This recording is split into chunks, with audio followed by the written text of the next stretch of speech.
आकाई ओन्ना horror game. दोस्तों, ये कहानी जापान में रहने वाले एक लड़के ऊना की है। उसकी जिंदगी काफी सिंपल थी। दिन में कॉलेज की क्लासेस होती थीं, शाम लाइब्रेरी में बैठकर असाइनमेंट सॉल्व करते हुए निकल जाती थी और रात कंप्यूटर गेमिंग में गुजरती थी। पर 21 अक्टूबर की रात उसकी जिंदगी बिल्कुल बदल गई। ऊना की अक्सर कॉलेज से सीधा लाइब्रेरी जाकर पढ़ाई करता था। उस दिन ऊना काफी थका हुआ था, इसलिए उसकी आंख लाइब्रेरी में ही लग गई। और जब आंख खुली तो उसने देखा कि घड़ी में रात के 12:30 हो रहे हैं। ऊना की कभी भी इतनी देर रात अपने घर से बाहर नहीं रहता था। उसने फटाफट अपने सामान को पैक किया और अपने घर की ओर निकल पड़ा। ऊना का घर लाइब्रेरी से करीब 20 मिनट दूर था, पर उसके घर जाने के लिए एक शॉर्टकट रास्ता भी था, जिससे वह बस 10 मिनट में पहुंच जाता था। लेकिन उसे सब लोग उस शॉर्टकट को लेने से अक्सर मना किया करते थे। उस शॉर्टकट वाले रास्ते पर कोई भी लैंप या रोशनी नहीं थी। उस रास्ते पर बिल्कुल अंधेरा रहता था और लोग कहते थे कि उस अंधेरे में अकाई ओना रहती है। अकाई ओना जापान का एक मिस्टीरियस हॉरर लेजेंड था।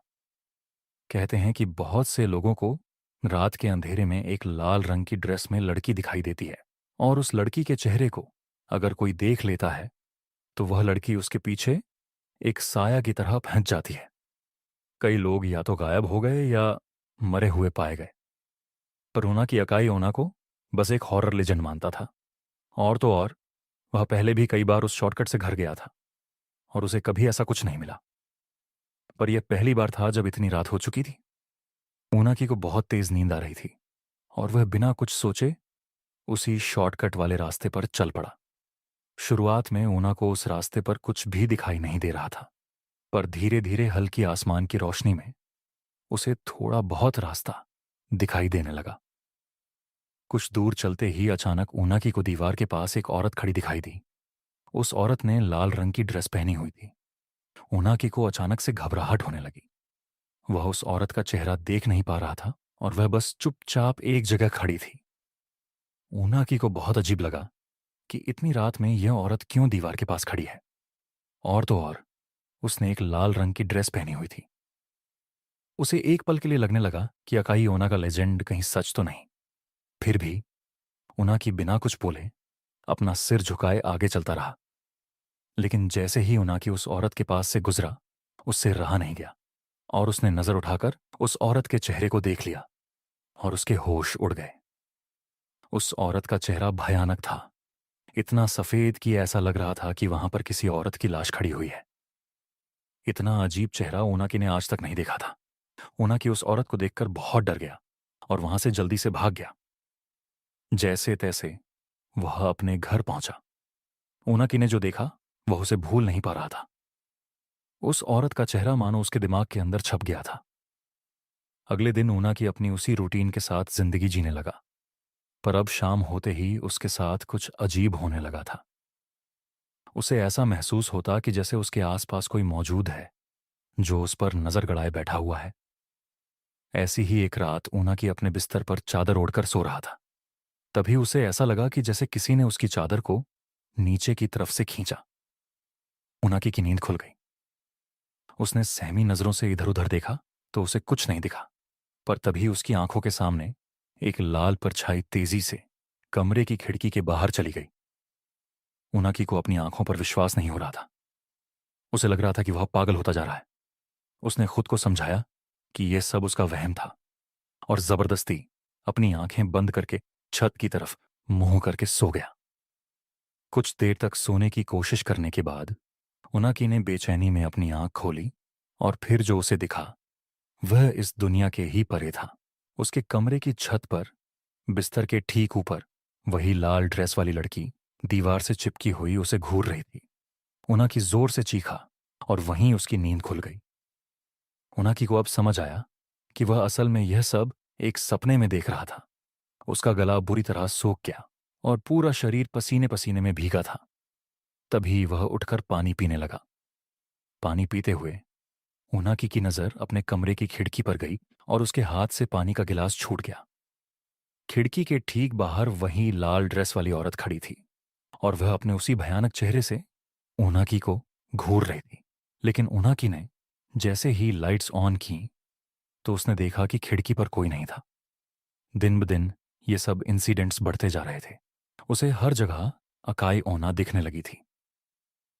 उनाकी ने अपने कुछ दोस्तों से भी इस बारे में बात की, पर किसी ने भी उसकी बातों पर विश्वास नहीं किया। उसके दिमाग में यही चल रहा था कि कहीं वह अब गायब तो नहीं हो जाएगा। उनाकी का डर बढ़ता ही जा रहा था। उसने डिसाइड किया कि वह पुलिस स्टेशन जाकर वहां से मदद मांगेगा, पर तभी उसे अपने घर के मेन गेट खुलने की आवाज आई।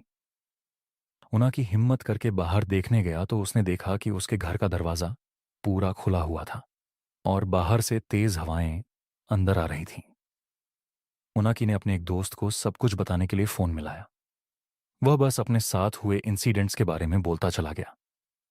तभी बात करते करते वह एकदम से रुक गया, क्योंकि उसे अपनी गर्दन के ऊपर किसी की सांसें महसूस हुईं। उनाकी समझ गया कि उसके पीछे कोई खड़ा था। एकदम से उसे एक हाथ अपनी गर्दन पर आता हुआ महसूस हुआ। जब उनाकी ने शीशे में देखा तो वह कांप उठा। अकाई ओना उसके ठीक पीछे खड़ी थी। उनाकी ने घबराते हुए अपने दोस्त से फोन पर कहा, अकाई ओना, वो मुझे लेने आई है। वो मुझे लेने आ गई है। कुछ ही देर बाद उनाकी का दोस्त उसके घर पहुंचा। उनाकी का पूरा घर तहस नहस हो चुका था। ऐसा लग रहा था कि जैसे घर के अंदर कोई तूफान आया हो। उसके दोस्त ने पूरा घर ढूंढा, पर उनाकी कहीं भी नहीं था। उनाकी अपने ही घर से गायब था और उस दिन के बाद वह कभी किसी को नहीं मिला। आज तक कोई नहीं जानता कि उनाकी के साथ आखिर हुआ क्या था। कौन है अकाई ओना और क्यों वह जापान में लोगों को गायब कर रही है? इन सभी सवालों के जवाब तो हमारे पास नहीं है, पर हम सिर्फ इतना जानते हैं, अगर आपको कभी कोई ऐसी औरत किसी अंधेरी गली में खड़ी दिखाई दे तो वहां से वापस मुड़ जाना ही बेहतर है। क्या आपने कभी सोचा है, एक ऐसी जगह जहां किताबें अपनी चुप्पी तोड़ देती है और दीवारों पर खून के निशान दिखते हैं? दिल्ली यूनिवर्सिटी की एक लाइब्रेरी में ऐसा ही कुछ हो रहा है। पर क्या यह सिर्फ अफवाह है या यहाँ कुछ अजीब और खौफनाक सच भी छिपा हुआ है? जानने के लिए वीडियो को पूरा देखें, क्योंकि इस कहानी में आपको मिलेंगे डर, थ्रिल और सबसे बड़ी सस्पेंस की झलकियां। चलिए देखते हैं इस कहानी में आगे क्या क्या होता है। उससे पहले हमारे चैनल हॉरर पॉडकास्ट हिंदी को सब्सक्राइब कर दीजिए। हम आपको ऐसे ही सबसे बेहतरीन डर से भरी कहानियां लेके आएंगे, जो आपको पूरे YouTube पे कहीं पर भी सुनने को नहीं मिलेंगी।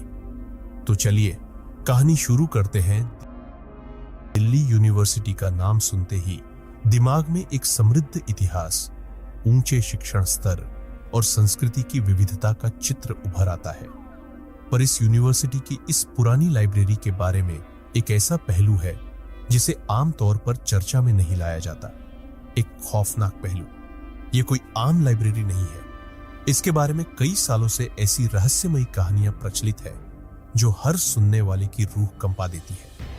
पुराने छात्रों और यहां काम करने वाले लोगों का कहना है कि यहां कुछ तो ऐसा है जो सामान्य नहीं है। मानो इस लाइब्रेरी के अंदर कुछ ऐसा छिपा है जो देखने में नहीं आता, पर महसूस किया जा सकता है। कहा जाता है कि इस लाइब्रेरी के अंदर कदम रखते ही एक अजीब सी ठंडक महसूस होती है, जैसे किसी ने यहाँ की हर चीज को छूकर अपनी बर्फीली छाप छोड़ दी हो।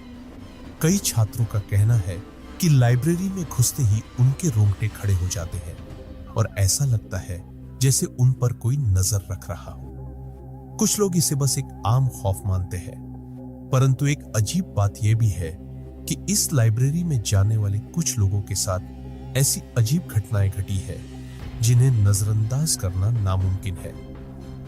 एक ऐसी जगह जहां दिन भर छात्रों की आवाजाही होती है, वहीं रात के अंधेरे में ये लाइब्रेरी एकदम शांत हो जाती है। रात के समय यहाँ पर सन्नाटा होता है, पर इस सन्नाटे में भी कई लोगों ने कुछ अजीब आवाजें सुनी है। कुछ छात्रों का कहना है कि जब वे रात में पढ़ाई करने के लिए लाइब्रेरी में रुके तो उन्हें महसूस हुआ कि वे अकेले नहीं हैं। ऐसा लगता है जैसे कोई अदृश्य शक्ति उन्हें देख रही हो, उनके करीब ही खड़ी हो। क्या यह सिर्फ उनकी थकी हुई आंखों का भ्रम था या फिर वास्तव में यहाँ कुछ छिपा हुआ है? इस लाइब्रेरी के कोने कोने में ऐसी कहानियां बसी हुई है जो सिर्फ किताबों में ही नहीं, दीवारों में भी छिपी हुई है। लाइब्रेरी के कर्मचारियों का भी कहना है कि उन्होंने कई बार अजीब चीजें महसूस की है। उन्होंने बताया कि कभी-कभी उन्हें महसूस होता है कि किताबें खुद से हिल रही है, मानो किसी अदृश्य शक्ति ने उन्हें छू दिया हो। और सिर्फ यही नहीं, कई बार तो ऐसा भी होता है कि एक किताब अपने आप शेल्फ से गिर जाती है और जब कोई उसे वापस रखता है तो कुछ ही देर बाद वह फिर से गिर जाती है। यह घटना कई बार हो चुकी है और इसका कोई स्पष्ट कारण नहीं मिल सका है। अब सवाल यह उठता है कि क्या यह सब केवल कहानियां हैं या फिर इस लाइब्रेरी में सच में कुछ अजीब और अनसुलझा छुपा हुआ है। शायद यह सिर्फ इंसानों की कल्पना का परिणाम है या फिर यहाँ का माहौल ही कुछ ऐसा है जो इस जगह को एक रहस्यमयी आभा देता है। लाइब्रेरी का पुराना ढांचा, दीवारों की दरारें और चारों ओर फैली धूल, इन सब का मिलाजुला असर एक ऐसे माहौल को पैदा करता है जो किसी को भी डरा सकता है। लेकिन क्या यह डर केवल वातावरण का परिणाम है या फिर इस डर के पीछे कोई अनदेखी ताकत भी है? दिल्ली यूनिवर्सिटी के बहुत से छात्र इस रहस्य को लेकर काफी उत्सुक हैं। कुछ इसे केवल एक मनगढ़ंत कहानी मानते हैं, जबकि कुछ इसे एक असली खतरा समझते हैं। लेकिन जो लोग यहाँ बार बार आते हैं, उनके मन में कहीं ना कहीं एक सवाल जरूर होता है, क्या इस लाइब्रेरी में सच में कोई छुपा हुआ राज है? और अगर है, तो आखिर यह रहस्य क्या है? यह सवाल सिर्फ एक अफवाह नहीं है, बल्कि यह एक ऐसा राज है जो हर साल नए छात्रों को डराता है और हर बार इसके बारे में बात होने पर यह डर और भी गहरा हो जाता है। अब क्या आप इस रहस्य का हिस्सा बनने की हिम्मत रखते हैं? दिल्ली यूनिवर्सिटी की इस लाइब्रेरी की अजीब कहानियां सुनकर कई छात्र इसे सिर्फ अफवाह मानते हैं, लेकिन जो लोग इसे झूठ समझते हैं, अक्सर वो खुद एक बार यहाँ देर रात रुकने की गलती कर बैठते हैं। आज से कुछ साल पहले एक ऐसा ही किस्सा घटा एक छात्र के साथ, जिसे लाइब्रेरी की इस खौफनाक सच्चाई का पहली बार सामना करना पड़ा। उसने सोचा कि शायद ये सब बेतुकी बातें हैं, बस डराने के लिए बनाई गई कहानियां हैं। लेकिन उस रात उसे जो महसूस हुआ, उसने हमेशा के लिए उसका नजरिया बदल दिया। रात करीब 1 बजे का वक्त था और पूरी लाइब्रेरी सन्नाटे में डूबी हुई थी। उस समय लाइब्रेरी में एक अजीब सा सन्नाटा था, ऐसा सन्नाटा जिसे सुनकर ही रोंगटे खड़े हो जाए। उसने किताब में डूबे हुए अपने आसपास के माहौल पर ज्यादा ध्यान नहीं दिया, लेकिन कुछ ही देर बाद उसे अपने पास हल्की हल्की फुसफुसाहटें सुनाई देने लगी। पहले उसने सोचा कि शायद यह उसका वहम है या फिर बाहर की हवा की आवाज होगी, लेकिन जैसे जैसे समय बीतता गया, वो फुसफुसाहटें बढ़ती गई, मानो कोई उसके बेहद करीब आकर उसके कानों में कुछ कह रहा। उसने जब चारों ओर देखा तो कोई नहीं था, पर मन के अंदर एक डर सा बैठने लगा था और उसे महसूस होने लगा कि वो वहां अकेला नहीं है। उसने अपनी पढ़ाई पर ध्यान केंद्रित करने की कोशिश की, पर अचानक उसे लगा कि कोई उसके पीछे से गुजर गया। उसने तुरंत मुड़कर देखा, पर वहां सिर्फ अंधेरा था। उस अंधेरे में एक गहराई थी जो उसकी आत्मा तक को ठंडा कर गई। यह वही पल था जब उसे एहसास हुआ कि यहां कुछ तो अजीब है, कुछ ऐसा जो उसने पहले कभी महसूस नहीं किया था। वो जितना इसे नजरअंदाज करने की कोशिश करता, उतनी ही वो आवाजें बढ़ती जाती। हर बार जब वह पन्ने पलटता, उसे लगता कि कोई उसके पीछे खड़ा है और उसे घूर रहा है। आखिरकार उसने महसूस किया कि यह सिर्फ उसका भ्रम नहीं हो सकता। अब उसे समझ में आ गया था कि शायद इन कहानियों में कुछ सच्चाई है और यह खौफनाक रहस्य उसी के सामने प्रकट हो रहा था। अचानक उसे लगा कि उसकी किताब के बगल में रखी एक और किताब धीरे धीरे हिलने लगी है। उसने सोचा कि शायद उसकी आंखें धोखा दे रही है, पर जब उसने ध्यान से देखा तो वो किताब सच में हिल रही थी। उसने डर के मारे वो किताब उठाई और वापस शेल्फ में रखने लगा। जैसे ही उसने वो किताब वापस रखी, उसने अपने पीछे किसी की हल्की सी सांसों की आवाज सुनी। उसकी हिम्मत जवाब देने लगी थी, पर उसने खुद को यह कहकर संभालने की कोशिश की कि यह सब बस उसका वहम है।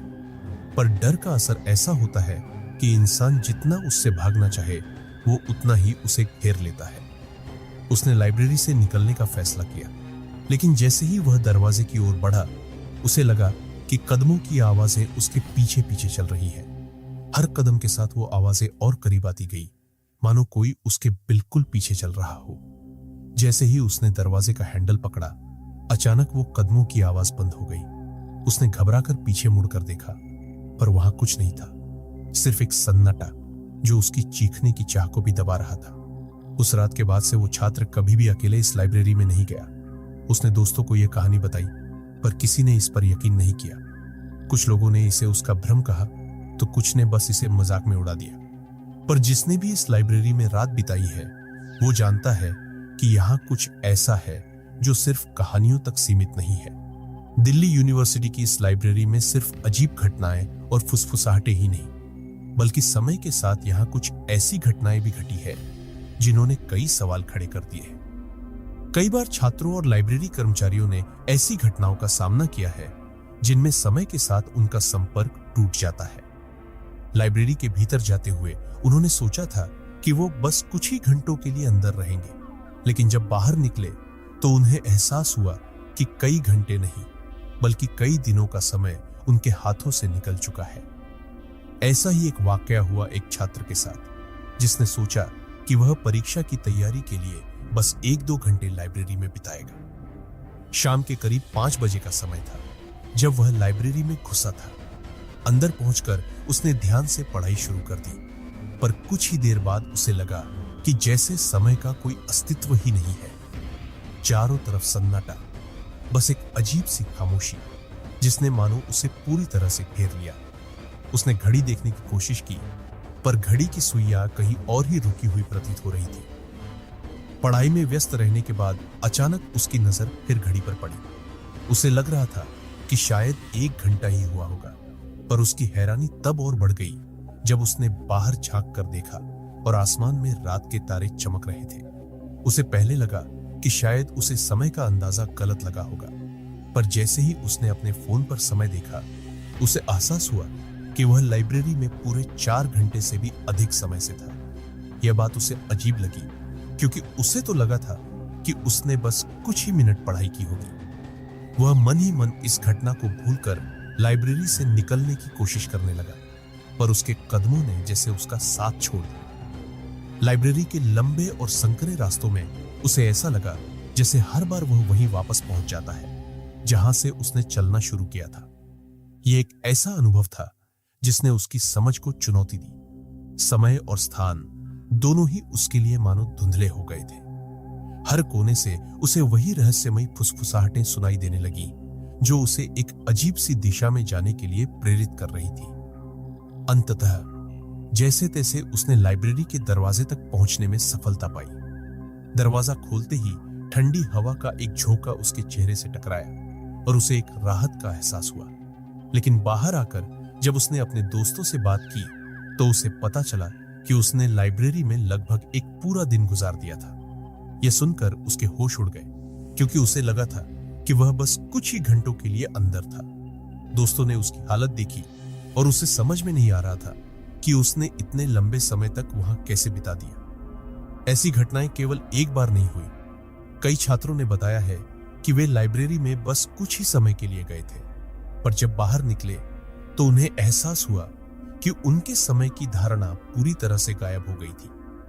क्या यह सिर्फ उनका भ्रम था, या लाइब्रेरी के भीतर सच में कुछ ऐसा है जो समय को चुराता है? यह रहस्य आज भी अनसुलझा है और इसी कारण यह लाइब्रेरी छात्रों के लिए एक डरावनी पहेली बन चुकी है।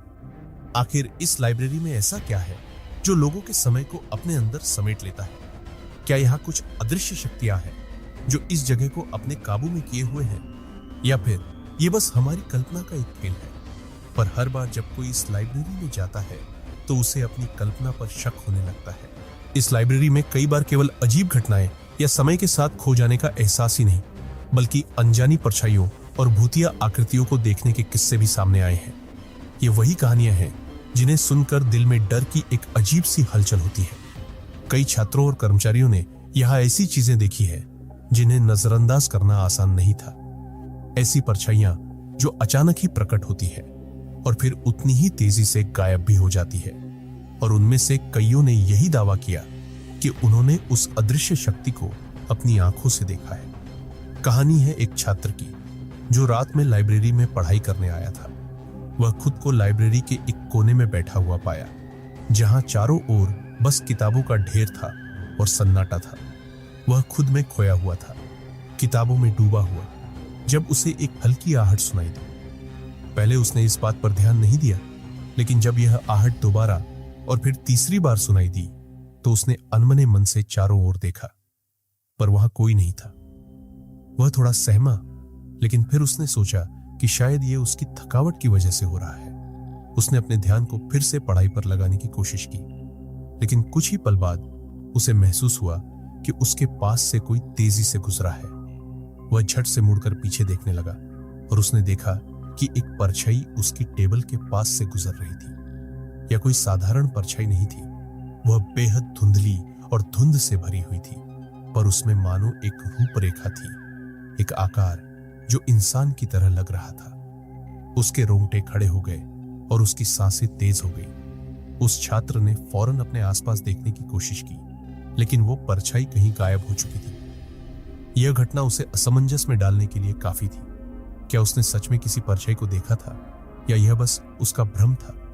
उसने खुद को दिलासा दिया कि शायद उसकी आंखें थकी हुई है और यह सब बस उसकी कल्पना है, लेकिन उसके अंदर कहीं ना कहीं एक डर बैठ चुका था।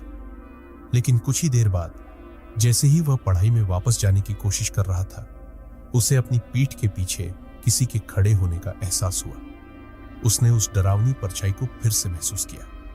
धीरे धीरे उसकी आंखें नीचे गई और उसने देखा कि उसकी टेबल के नीचे मानो किसी के पैर खड़े हैं, सफेद, धुंधले और ठंडे। वह इतनी जोर से डर गया कि उसकी चीख निकलते निकलते रह गई। उसने हिम्मत करके ऊपर देखने का सोचा, पर डर के मारे उसका शरीर जैसे बेजान हो गया था। अचानक जैसे ही उसने हिम्मत जुटाकर ऊपर देखा, वह परछाई गायब हो चुकी थी।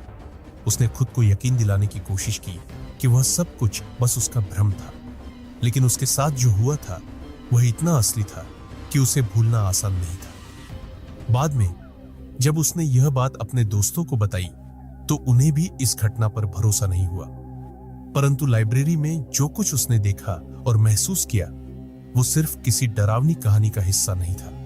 यह एक हकीकत थी जिसे उसने अपनी आंखों से देखा था। यह अकेली घटना नहीं थी। लाइब्रेरी में काम करने वाले कर्मचारियों का भी कहना है कि उन्होंने कई बार यहां अजीब परछाइयों को देखा है जो अचानक ही प्रकट होती है और फिर मानो अंधेरे में घुल जाती है। कुछ कहते हैं कि ये परछाइयां उस जगह के भूतिया इतिहास की गवाह है, जबकि कुछ मानते हैं कि यहाँ कुछ अनसुलझी आत्माएं हैं जो इस लाइब्रेरी में भटकती रहती है, और यही बात इस लाइब्रेरी को एक ऐसा भयानक स्थान बना देती है जहां जाने की हिम्मत हर कोई नहीं कर सकता। क्या ये भूतिया परछाइयां सच में यहां मौजूद है, या यह सब सिर्फ मन का भ्रम है? जो भी हो, दिल्ली यूनिवर्सिटी की इस लाइब्रेरी के हर कोने में एक अजीब सा राज छिपा हुआ है जो हर साल नए छात्रों को डराता है और उनके दिलों में एक असामान्य भय पैदा करता है। दिल्ली यूनिवर्सिटी की इस लाइब्रेरी में जितनी खौफनाक कहानियां हैं, उनमें से एक रहस्य ऐसा भी है जो कई सालों से अनसुलझा है। यह कोई भूतिया परछाइयों या अजीब आवाजों की कहानी नहीं, बल्कि एक ऐसे गुमशुदा किताब की कहानी है जो कभी मिलती नहीं, पर कई बार लोगों ने उसे लाइब्रेरी में देखा भी है। इसे डिसअपीयरिंग बुक का नाम दिया गया है क्योंकि कई बार यह अचानक ही किसी शेल्फ पर दिखाई देती है और फिर उसी रहस्यमय तरीके से गायब हो जाती है। यह घटना तब शुरू हुई थी जब एक छात्र ने अपनी शोध के लिए एक दुर्लभ किताब का जिक्र किया।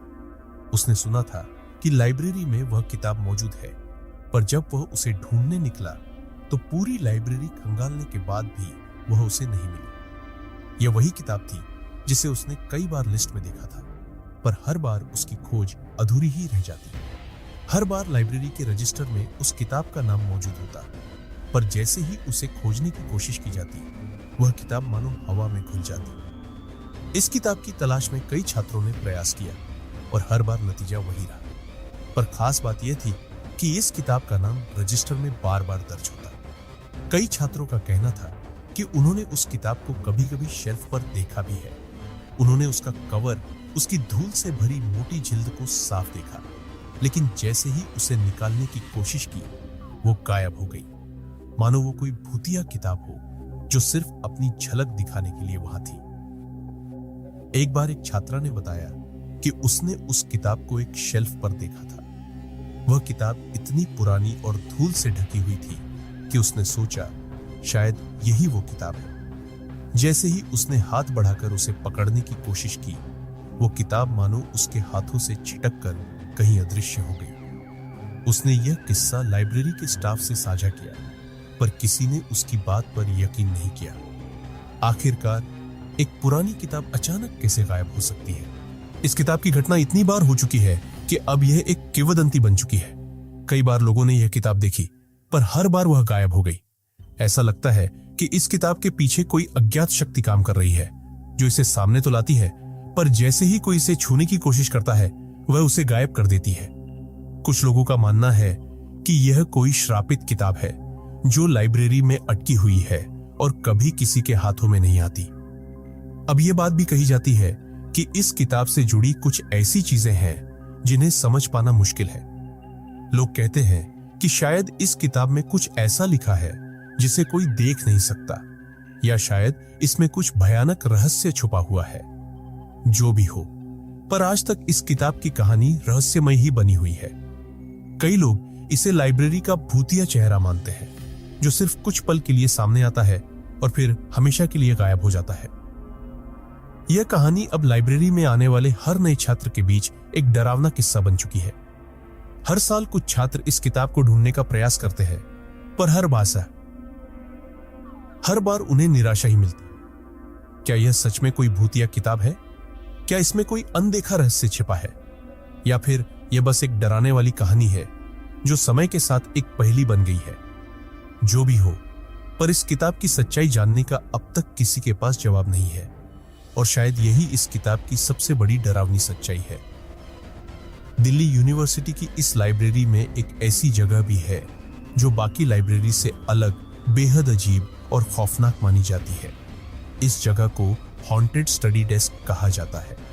इस डेस्क पर बैठते ही कई लोगों ने अजीब अजीब अनुभवों का सामना किया है। वे कहते हैं कि इस डेस्क पर बैठने के बाद एक अजीब सा बोझ महसूस होता है, जैसे किसी अदृश्य शक्ति ने उन्हें जकड़ लिया हो। कई बार यहां बैठे छात्रों ने किसी की उपस्थिति का अनुभव किया, मानो कोई उनकी हर हरकत को देख रहा हो। यह डेस्क सालों से लोगों के बीच डर का कारण बनी हुई है। कुछ साल पहले की बात है, एक छात्र जिसने इस डेस्क के बारे में सुना था, उसे एक अफवाह मानकर यहां बैठ गया। उसकी परीक्षा नजदीक थी और लाइब्रेरी के हर कोने में भीड़ थी। जगह न मिलने की वजह से उसने मजबूरी में इस डेस्क को चुना, और बैठते ही उसे एक अजीब सा सर्द एहसास हुआ। शुरू में उसने सोचा कि यह बस उसकी थकान का नतीजा है, पर धीरे धीरे उसे लगा कि कुछ तो अजीब है, मानो कोई उसके बहुत करीब आकर खड़ा हो गया हो, उसकी सांसों को महसूस कर रहा हो। पढ़ाई में ध्यान लगाने की कोशिश करते हुए उसने कुछ देर में महसूस किया कि उसकी किताब के पन्ने खुद ब खुद पलट रहे थे। पहले तो उसे लगा कि यह हवा का झोंका होगा, पर लाइब्रेरी में खिड़कियां और दरवाजे सब बंद थे। यह सोचकर उसकी धड़कनें तेज हो गई। फिर उसने महसूस किया कि उसकी किताब का पन्ना बार बार उसी जगह रुक जाता था जहां कोई पुराना नोट लिखा हुआ था, किसी और के द्वारा। उस नोट में मदद की गुहार लिखी थी, मानो किसी ने एक संदेश छोड़ने की कोशिश की हो। अब वह छात्र घबरा गया था, पर उसने खुद को समझाया कि शायद ये महज इत्तेफाक है। लेकिन तभी उसने अपने पीछे से एक हल्की फुसफुसाहट सुनी। उसने सिर उठाकर देखा, पर आसपास कोई नहीं था। डर के मारे उसकी रीढ़ की हड्डी में सिहरन दौड़ गई। उसने फौरन किताब बंद कर दी और उठने की कोशिश की, लेकिन जैसे ही वह उठने लगा, उसे ऐसा लगा कि कोई उसका हाथ पकड़कर उसे वापस बैठा रहा है। उसकी सांसें रुकने लगी और वह बुरी तरह कांपने लगा। इस घटना ने उसे पूरी तरह से तोड़ दिया। उसने डेस्क से उठने की कोशिश की, लेकिन उसकी कुर्सी पर एक अजीब सा दबाव महसूस हुआ, मानो किसी ने उसे जकड़ लिया हो। उसकी हिम्मत जवाब देने लगी थी, पर उसने अपनी पूरी ताकत जुटाकर उस कुर्सी से उठने की कोशिश की। आखिरकार वह किसी तरह वहां से भागने में सफल रहा। भागते भागते उसने दरवाजे से बाहर छलांग लगाई और जब बाहर आया तो उसे अपनी सांसें सामान्य होती महसूस हुई। इस घटना के बाद उस छात्र ने कभी उस डेस्क के पास जाने की हिम्मत नहीं की। उसने अपने दोस्तों को भी उस डेस्क के बारे में चेतावनी दी और धीरे धीरे यह खबर पूरे विश्वविद्यालय में फैल गई। अब हर कोई इस हॉन्टेड स्टडी डेस्क से दूर ही रहना पसंद करता है।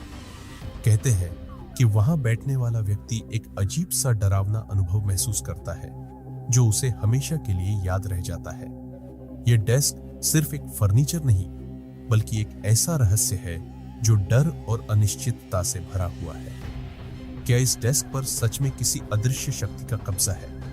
क्या यहाँ किसी अनजाने आत्मा का वास है जो हर आने वाले को अपने जाल में फंसाने की कोशिश करती है? या फिर यह सब बस लोगों की कल्पना है?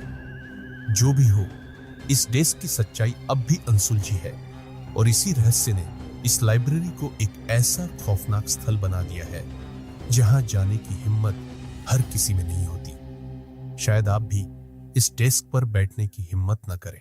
इस लाइब्रेरी की हर चीज जैसे अपने अंदर एक अनकही कहानी छिपाए हुए है, लेकिन उन सब कहानियों में सबसे पुरानी और सबसे डरावनी कहानी उस शख्स की है जो इस लाइब्रेरी की हर किताब और हर कोने को जानता था। यहाँ का लाइब्रेरियन। कहते हैं कि वह एक समर्पित लाइब्रेरियन था जिसने अपनी पूरी जिंदगी इस लाइब्रेरी में बिता दी। वह किताबों के प्रति ऐसा जुनून रखता था कि दिन रात यही समय बिताता। उसे लाइब्रेरी के हर किताब के बारे में सब कुछ याद रहता था।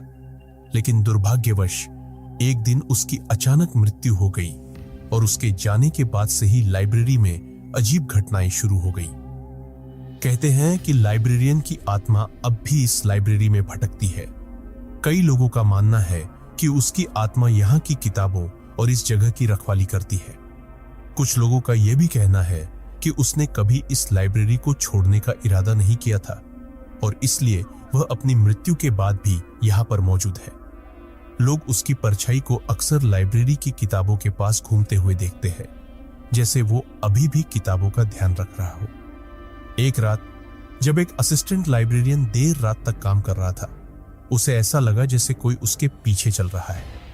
उसने पीछे मुड़कर देखा पर वहां कोई नहीं था। उसने सोचा कि यह सिर्फ उसका भ्रम होगा और अपने काम में लग गया। लेकिन कुछ ही देर बाद उसे फिर से किसी के कदमों की आहट सुनाई दी। इस बार वह घबराया और चारों ओर देखने लगा। तभी उसे एक धुंधली सी परछाई दूर एक शेल्फ के पास दिखाई दी जो धीरे धीरे उसकी ओर बढ़ रही थी। वह परछाई बिल्कुल लाइब्रेरियन जैसी दिखती थी, कंधों पर एक दुपट्टा डाले, हाथ में कुछ किताबें पकड़े हुए। असिस्टेंट लाइब्रेरियन घबराहट में जम गया और उसकी ओर देखता रह गया। जैसे ही वह परछाई करीब आई, उसने हल्के से फुसफुसाते हुए सुना, किताबें मेरी जिम्मेदारी है, इन्हें छोड़कर कहीं नहीं जाऊंगा। वह आवाज इतनी ठंडी और गंभीर थी कि उस असिस्टेंट का दिल दहल गया। वह आवाज सुनने के बाद असिस्टेंट ने फौरन लाइब्रेरी से भागने का फैसला किया। वो बुरी तरह डर चुका था और उसे यकीन हो गया था कि यहाँ कुछ ऐसा है जो इंसान की पहुंच से परे है। अगले दिन जब उसने बाकी स्टाफ के साथ अपनी इस घटना का जिक्र किया तो उसे यह जानकर हैरानी हुई कि वह अकेला नहीं है। कई स्टाफ मेंबर्स ने भी ऐसी ही घटनाओं का सामना किया था। कुछ का कहना था कि उन्होंने लाइब्रेरियन की परछाई को रात में लाइब्रेरी में घूमते हुए देखा था और कुछ ने उसकी फुसफुसाहट को सुना था। अब यह मान लिया गया है कि लाइब्रेरियन की आत्मा कभी इस लाइब्रेरी को छोड़ नहीं पाई। वह अपनी जिम्मेदारी पूरी करने के लिए हमेशा यहां रहता है, किताबों की देखभाल करता है और जो कोई भी लाइब्रेरी में रात को आता है उसे अपनी उपस्थिति का एहसास कराता है।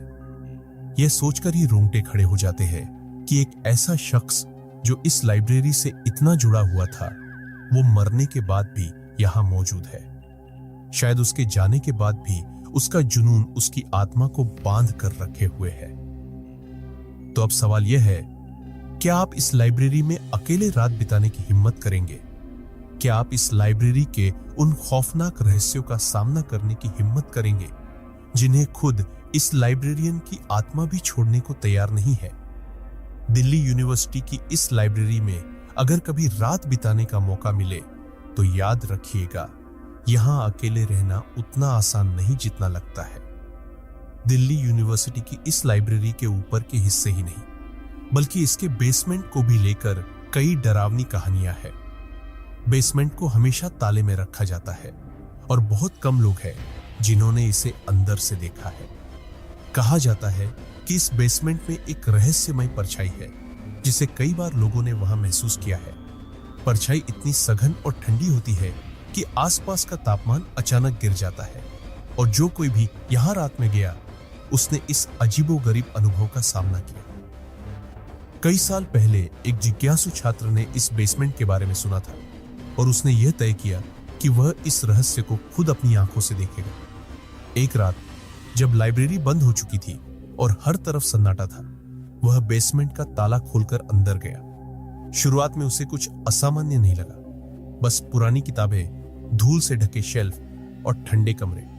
लेकिन जैसे ही उसने कुछ कदम आगे बढ़ाए, उसे अचानक अपने आसपास एक अजीब सी ठंडक महसूस हुई।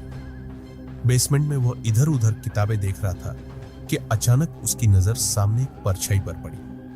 वह परछाई किसी इंसान की तरह थी, लेकिन वह कोई ठोस आकृति नहीं थी। धीरे धीरे उस परछाई ने एक ठोस रूप लेना शुरू कर दिया और उसमें एक स्त्री की झलक दिखाई दी, सफेद साड़ी में, लंबे बालों वाली। छात्र का दिल जोरों से धड़कने लगा। वह समझ नहीं पाया कि यह सच में हो रहा है या फिर उसका वहम है। लेकिन तभी वह परछाई धीरे धीरे उसकी तरफ बढ़ने लगी। वह परछाई जैसे ही उसके करीब आने लगी, उसकी सांसें तेज हो गईं और पैर मानो जड़ हो गए। छात्र ने भागने की कोशिश की, पर उसके पैर हिल भी नहीं रहे थे। वह भयभीत था और उसे ऐसा लगा कि उसकी आवाज भी जैसे गुम हो चुकी हो। वह परछाई उसके करीब आकर रुक गई और उसकी तरफ देखने लगी। कहते हैं कि इस क्षण में उसने उस परछाई की आंखों में एक गहरी उदासी देखी, एक ऐसी पीड़ा जो उसकी आत्मा को बंधे हुए रखे थी। ऐसा लगा जैसे वह कुछ कहना चाहती हो, कुछ बताना चाहती हो। अचानक वह परछाई गायब हो गई और छात्र को लगा जैसे किसी ने उसकी कमर पर एक हाथ रखा था। उसे अपनी गर्दन पर ठंडक महसूस हुई, मानो किसी ने उसे धीरे से छू लिया हो। इस डरावने एहसास के बाद उसने खुद को संभालने की कोशिश की और वहां से बाहर भागने का फैसला किया। उसने जैसे तैसे अपने पैर उठाए और सीढ़ियों की ओर दौड़ा। बेसमेंट से ऊपर आते समय उसकी सांसें बेतहाशा तेज हो गई और उसे ऐसा महसूस हो रहा था जैसे वह किसी जानलेवा डर से बचकर निकल रहा है। इस घटना के बाद उस छात्र ने किसी को इस बारे में कुछ नहीं बताया, लेकिन उसकी आंखों में डर और खौफ की छाया हमेशा के लिए छप गई थी। बाद में उसने सुना कि उस परछाई वाली महिला की आत्मा दरअसल किसी पुराने किस्से से जुड़ी है। कुछ लोगों का मानना है कि वह महिला इस लाइब्रेरी की एक नियमित पाठक थी, जो अपनी एक अधूरी किताब को पूरा किए बिना इस दुनिया से चली गई। उसकी आत्मा अब उस अधूरे काम को पूरा करने के लिए यहां भटकती है। तो क्या आप इस लाइब्रेरी के बेसमेंट में जाकर उस महिला की परछाई का सामना कर पाएंगे? क्या आप उस दर्द और सन्नाटे को महसूस कर सकेंगे जो इस लाइब्रेरी के हर कोने में बसा हुआ है? शायद यह सब महज कहानियां हो, या फिर शायद इस लाइब्रेरी का सच हमारे अंदाजे से कहीं ज्यादा डरावना और खौफनाक हो। जो भी हो, इस लाइब्रेरी का बेसमेंट वह जगह है जहां कदम रखने से पहले हर किसी का दिल एक बार जरूर कांप उठता है। दिल्ली यूनिवर्सिटी की इस लाइब्रेरी में कई रहस्यमय और डरावनी चीजें हैं, लेकिन उनमें सबसे अधिक डरावनी है एक प्राचीन किताब जिसे कर्स्ड बुक यानी श्रापित किताब कहा जाता है। इस किताब के बारे में कहा जाता है कि जो भी इसे पढ़ता है वह किसी अनजानी परेशानी में फंस जाता है। किताब का कवर पुराना और धूल से ढका हुआ है और इस पर अजीबोगरीब प्रतीक बने हुए हैं। इसे देखने भर से ही एक अजीब सी ठंडक महसूस होती है, जैसे इसमें कोई अदृश्य शक्ति हो। कहते हैं कि इस किताब को बहुत साल पहले एक अजीब परिस्थिति में यहां लाया गया था। एक प्रोफेसर ने इसे एक विदेशी पुस्तकालय से लाकर यहां रखा था, लेकिन जैसे ही किताब लाइब्रेरी में आई, तभी से अजीब घटनाओं का सिलसिला शुरू हो गया। कुछ लोग कहते हैं कि इस किताब में कुछ ऐसे जादुई मंत्र या रहस्य छुपे हुए हैं जिन्हें इंसान के लिए समझना नामुमकिन है। कई लोगों ने इस किताब को पढ़ने की कोशिश की, लेकिन जो भी इसमें लिखे रहस्यों को जानने का प्रयास करता है, वह किसी न किसी भयंकर मुसीबत में फंस जाता है। एक बार एक छात्र ने, जो रहस्यमय चीजों में बहुत रुचि रखता था, इस किताब को पढ़ने का साहस किया। उसने इसे खोलते ही एक अजीब सा दर्द महसूस किया, मानो उसकी आत्मा पर कोई बोझ आ गया हो। जैसे जैसे उसने पन्ने पलटने शुरू किए, वैसे वैसे उसे कुछ अजीब अजीब दृश्य दिखाई देने लगे। जंगलों में आग, समुद्र में डूबती हुई आकृतियां और अंधेरे में भटकती हुई परछाइयां। उसने महसूस किया कि यह किताब किसी साधारण पुस्तक से कहीं अधिक है, और इसका हर पन्ना उसके भीतर एक अजीब सी घबराहट और डर पैदा कर रहा था। किताब पढ़ते पढ़ते उसे ऐसा महसूस हुआ जैसे कोई उसकी आंखों के सामने खड़ा हो, उसे देख रहा हो। उसने किताब से नजरें हटाकर चारों ओर देखा, लेकिन वहां कोई नहीं था। जैसे ही उसने फिर से किताब में देखा, उसे लगा जैसे शब्द खुद ब खुद बदल रहे हों।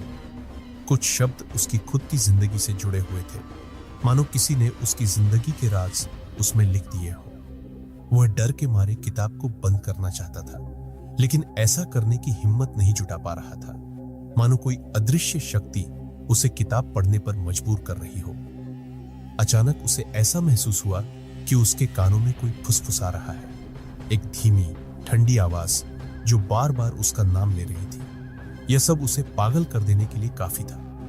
वह घबराहट में उस जगह से भाग खड़ा हुआ, लेकिन किताब ने जैसे उसके दिमाग पर एक छाप छोड़ दी थी। अगले कुछ दिनों तक उसने अजीब अजीब घटनाओं का सामना किया। रात में अजीब सपने, किसी का पीछा करने का एहसास और बार बार उसी किताब की यादें उसे सताने लगी। अब यह माना जाता है कि इस कर्स्ड बुक में कोई रहस्यमयी शक्ति है जो इंसान को अपनी ओर खींच लेती है।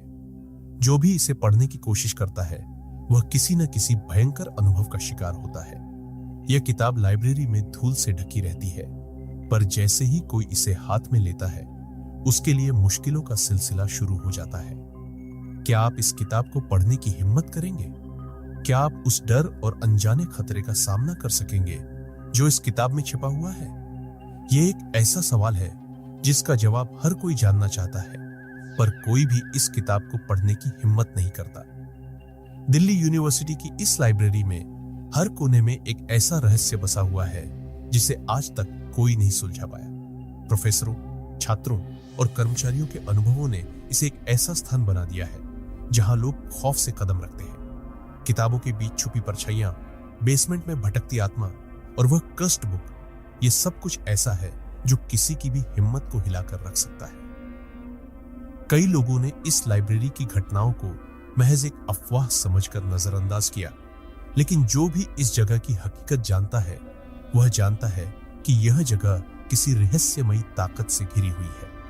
यह भूतिया घटनाएं किसी को डरा कर रख सकती हैं। तो अगली बार जब आप दिल्ली यूनिवर्सिटी की इस लाइब्रेरी में आइए, सोचिए, क्या आप इस जगह की खामोशी में छिपे रहस्यों का सामना करने की हिम्मत रखते हैं, या फिर यह रहस्य इसी तरह सदा अनसुलझा ही रहेगा? तो दोस्तों, ये थी दिल्ली यूनिवर्सिटी की भूतिया लाइब्रेरी की कहानी।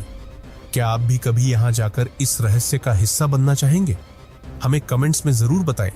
और अगर आपको ये कहानी पसंद आई हो तो वीडियो को लाइक और चैनल को सब्सक्राइब करना न भूलें। और याद रखें, कभी कभी अनदेखी चीजें भी हमारे करीब होती है, बस हमें दिखती नहीं है।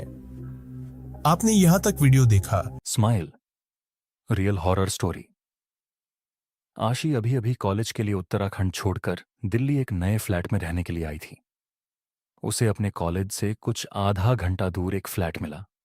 अगले 2 दिन आशी और उसके मम्मी पापा, जो उसे छोड़ने आए थे, उसका घर सेटअप करने लगे। घर सेटअप करते हुए उन्हें पिछले ऑनर्स का एक गत्ते का बॉक्स मिला, पर उसे उन्होंने जैसे तैसे साइड में छोड़ दिया। 3 दिन बाद आशी को अलविदा कहकर उसके मम्मी पापा वापस अपने घर उत्तराखंड निकल गए। जाते जाते आशी की मम्मी पीछे मुड़ी और कस के उसे दोबारा गले लगाकर कहने लगी कि उन्हें कुछ अजीब सी बेचैनी हो रही है। अच्छा होता अगर आशी इस बेचैनी को थोड़ी और सीरियसली लेती, क्योंकि अगले कुछ दिनों में जो उसके साथ घटने वाला था वह किसी ने भी सोचा नहीं था। आशी को फोटोग्राफी और एडिटिंग का बहुत शौक था और वह इसी फील्ड में आगे भी कुछ करना चाहती थी, मगर घर पर पैसों की थोड़ी कमी होने की वजह से वह कभी अपने लिए प्रोफेशनल कैमरा खरीद नहीं पाई थी। पर वह दिल्ली आकर खुश थी। उसने कॉलेज में बहुत से दोस्त बना लिए थे। आने वाले सैटरडे को उसने अपने दोस्तों के लिए एक छोटी सी पार्टी भी रख ली। देखते ही देखते शुक्रवार आ गया। कॉलेज से लौटते ही उसने पार्टी के लिए घर की साफ सफाई शुरू कर दी। बालकनी साफ करते हुए उसकी नजर कोने में पड़े उस गत्ते के बॉक्स पर पड़ी जो इतने समय से बाहर पड़े पड़े बिल्कुल सड़ गया था। उस बॉक्स से सड़ रहे गत्ते की स्मेल आ रही थी, मगर न जाने क्यों वह आशी को अपनी तरफ आकर्षित कर रहा था। जब आशी ने वो बॉक्स खोल कर देखा तो उसमें पुराने सामान के साथ एक विंटेज कैमरा और एक रील पड़ी थी।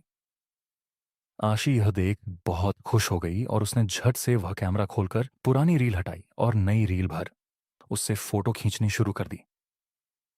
वह कहीं ना कहीं हैरान भी थी कि इतने पुराने बॉक्स में जब बाकी सब तबाह हो चुका है तो ये कैमरा अभी तक कैसे चल रहा है। पर उसने अपने इन सारे ख्यालों को साइड में रखा और जल्दी से जाकर बाहर लगे फूलों, गमलों और पौधों की फोटो खींचने लगी। आशी के फ्लैट के ठीक सामने एक बूढ़ी आंटी मिसेस कौशिक रहती थी, जो हर सुबह उसे कॉलेज जाते समय गुड मॉर्निंग कहा करती थी। उन्हीं आंटी और उनकी बिल्ली को बालकनी पर देख आशी ने उनकी भी कुछ फोटो खींची और सोचा कि उन तस्वीरों को वह डेवलप करवाकर आंटी को गिफ्ट करेगी। अगले दिन सुबह सुबह आशी ने पास के एक फोटो स्टूडियो से सारी तस्वीरें डेवलप करवाई और एक एनवेल्प में डालकर सीधा मिसेस कौशिक के पास चली गई, जिन्हें वह फोटोज बहुत ज्यादा पसंद आईं। जब आशी घर लौटी तो उसने बाकी तस्वीरों को भी देखना शुरू किया और हर तस्वीर में उसे एक बहुत ही अजीब चीज नोटिस हुई।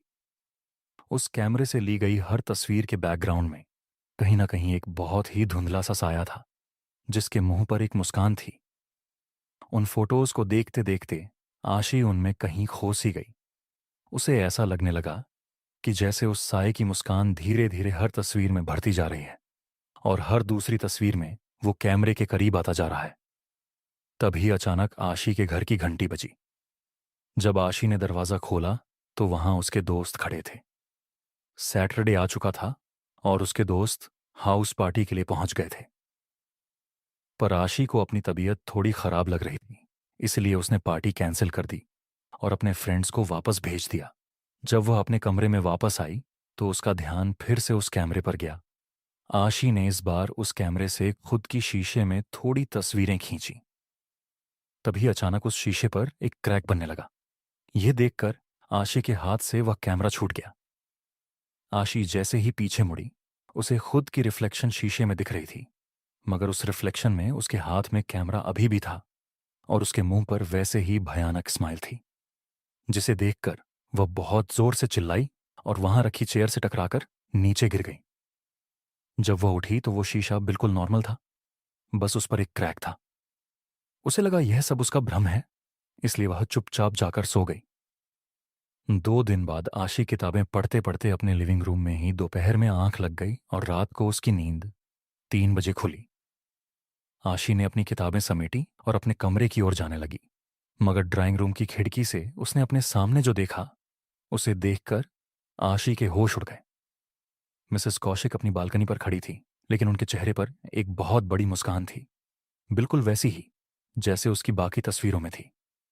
आशी वहीं जम गई, जैसे वह अपना पूरा जोर लगा रही हो, मगर वह वहां से हिल ही नहीं पा रही थी। देखते देखते मिसेस कौशिक के पीछे से एक हाथ निकला जिसमें एक कांच का टुकड़ा था और उस हाथ ने उनके गले पर जानलेवा हमला कर दिया। आशी चिल्लाना चाहती थी, मगर उसके मुंह से कोई आवाज ही नहीं निकल पाई। डर के मारे उसने अपनी आंखें कसकर बंद कर ली और जब खोली तो वह अपने बिस्तर पर लेटी हुई थी और बिस्तर पर मिसेस कौशिक की बिल्ली घूम रही थी। इसे सपना समझकर आशी दोबारा सो गई। आशी सीधा अगली रात 9 बजे अपने दोस्त के कॉल से उठी और उसने उस बिल्ली को वहीं कमरे के कोने में बैठा हुआ देखा। वह बिल्ली गौर से एकटक बस उस कैमरे को देखे जा रही थी, पर आशी की आंखें खुली की खुली रह गईं जब उसने अपने बिस्तर पर उस बिल्ली के पंजे से लगे हर तरफ खून के निशान देखे। आशी ने भागकर वापस अपनी खिड़की पर जाकर देखा तो मिसेस कौशिक वहीं थी, जहां उसने कल रात उन्हें खड़ा देखा था, और उनके हाथ में वह कांच का टुकड़ा था। उनके बगल में उनकी बिल्ली एक खून के तालाब में बैठी अपने पैर छाट रही थी। आसपास के फूल मुरझा गए थे और गमलों में सारे पौधे भी मर गए थे। आशी दौड़कर अपने कमरे में गई तो वह बिल्ली गायब हो चुकी थी, मगर वह खून के निशान अभी तक उस कमरे में चारों ओर फैले हुए थे। आशी को कुछ समझ नहीं आ रहा था। बस उसने जल्दी से जाकर उस कैमरे को अपने डस्टबिन में फेंक दिया। तब उसकी नज़र बॉक्स में पड़ी पुरानी रील पर पड़ी। जब उसने उसे गौर से देखा तो उसे रियलाइज हुआ कि वह पुरानी रील वही मिसेस कौशिक, वही पौधे और फूलों की थी जो बस 3 दिन पहले खींची थी। मगर इस बार वो साया बिल्कुल साफ साफ दिखाई दे रहा था। हर तस्वीर में आशी ही खुद पीछे खड़ी हुई थी और उसके चेहरे पर वही भयानक स्माइल थी। आशी को लगा कि वह पागल होती जा रही है, और जैसे ही उसने आगे की तस्वीरें देखी उसका पूरा शरीर सुन्न हो गया।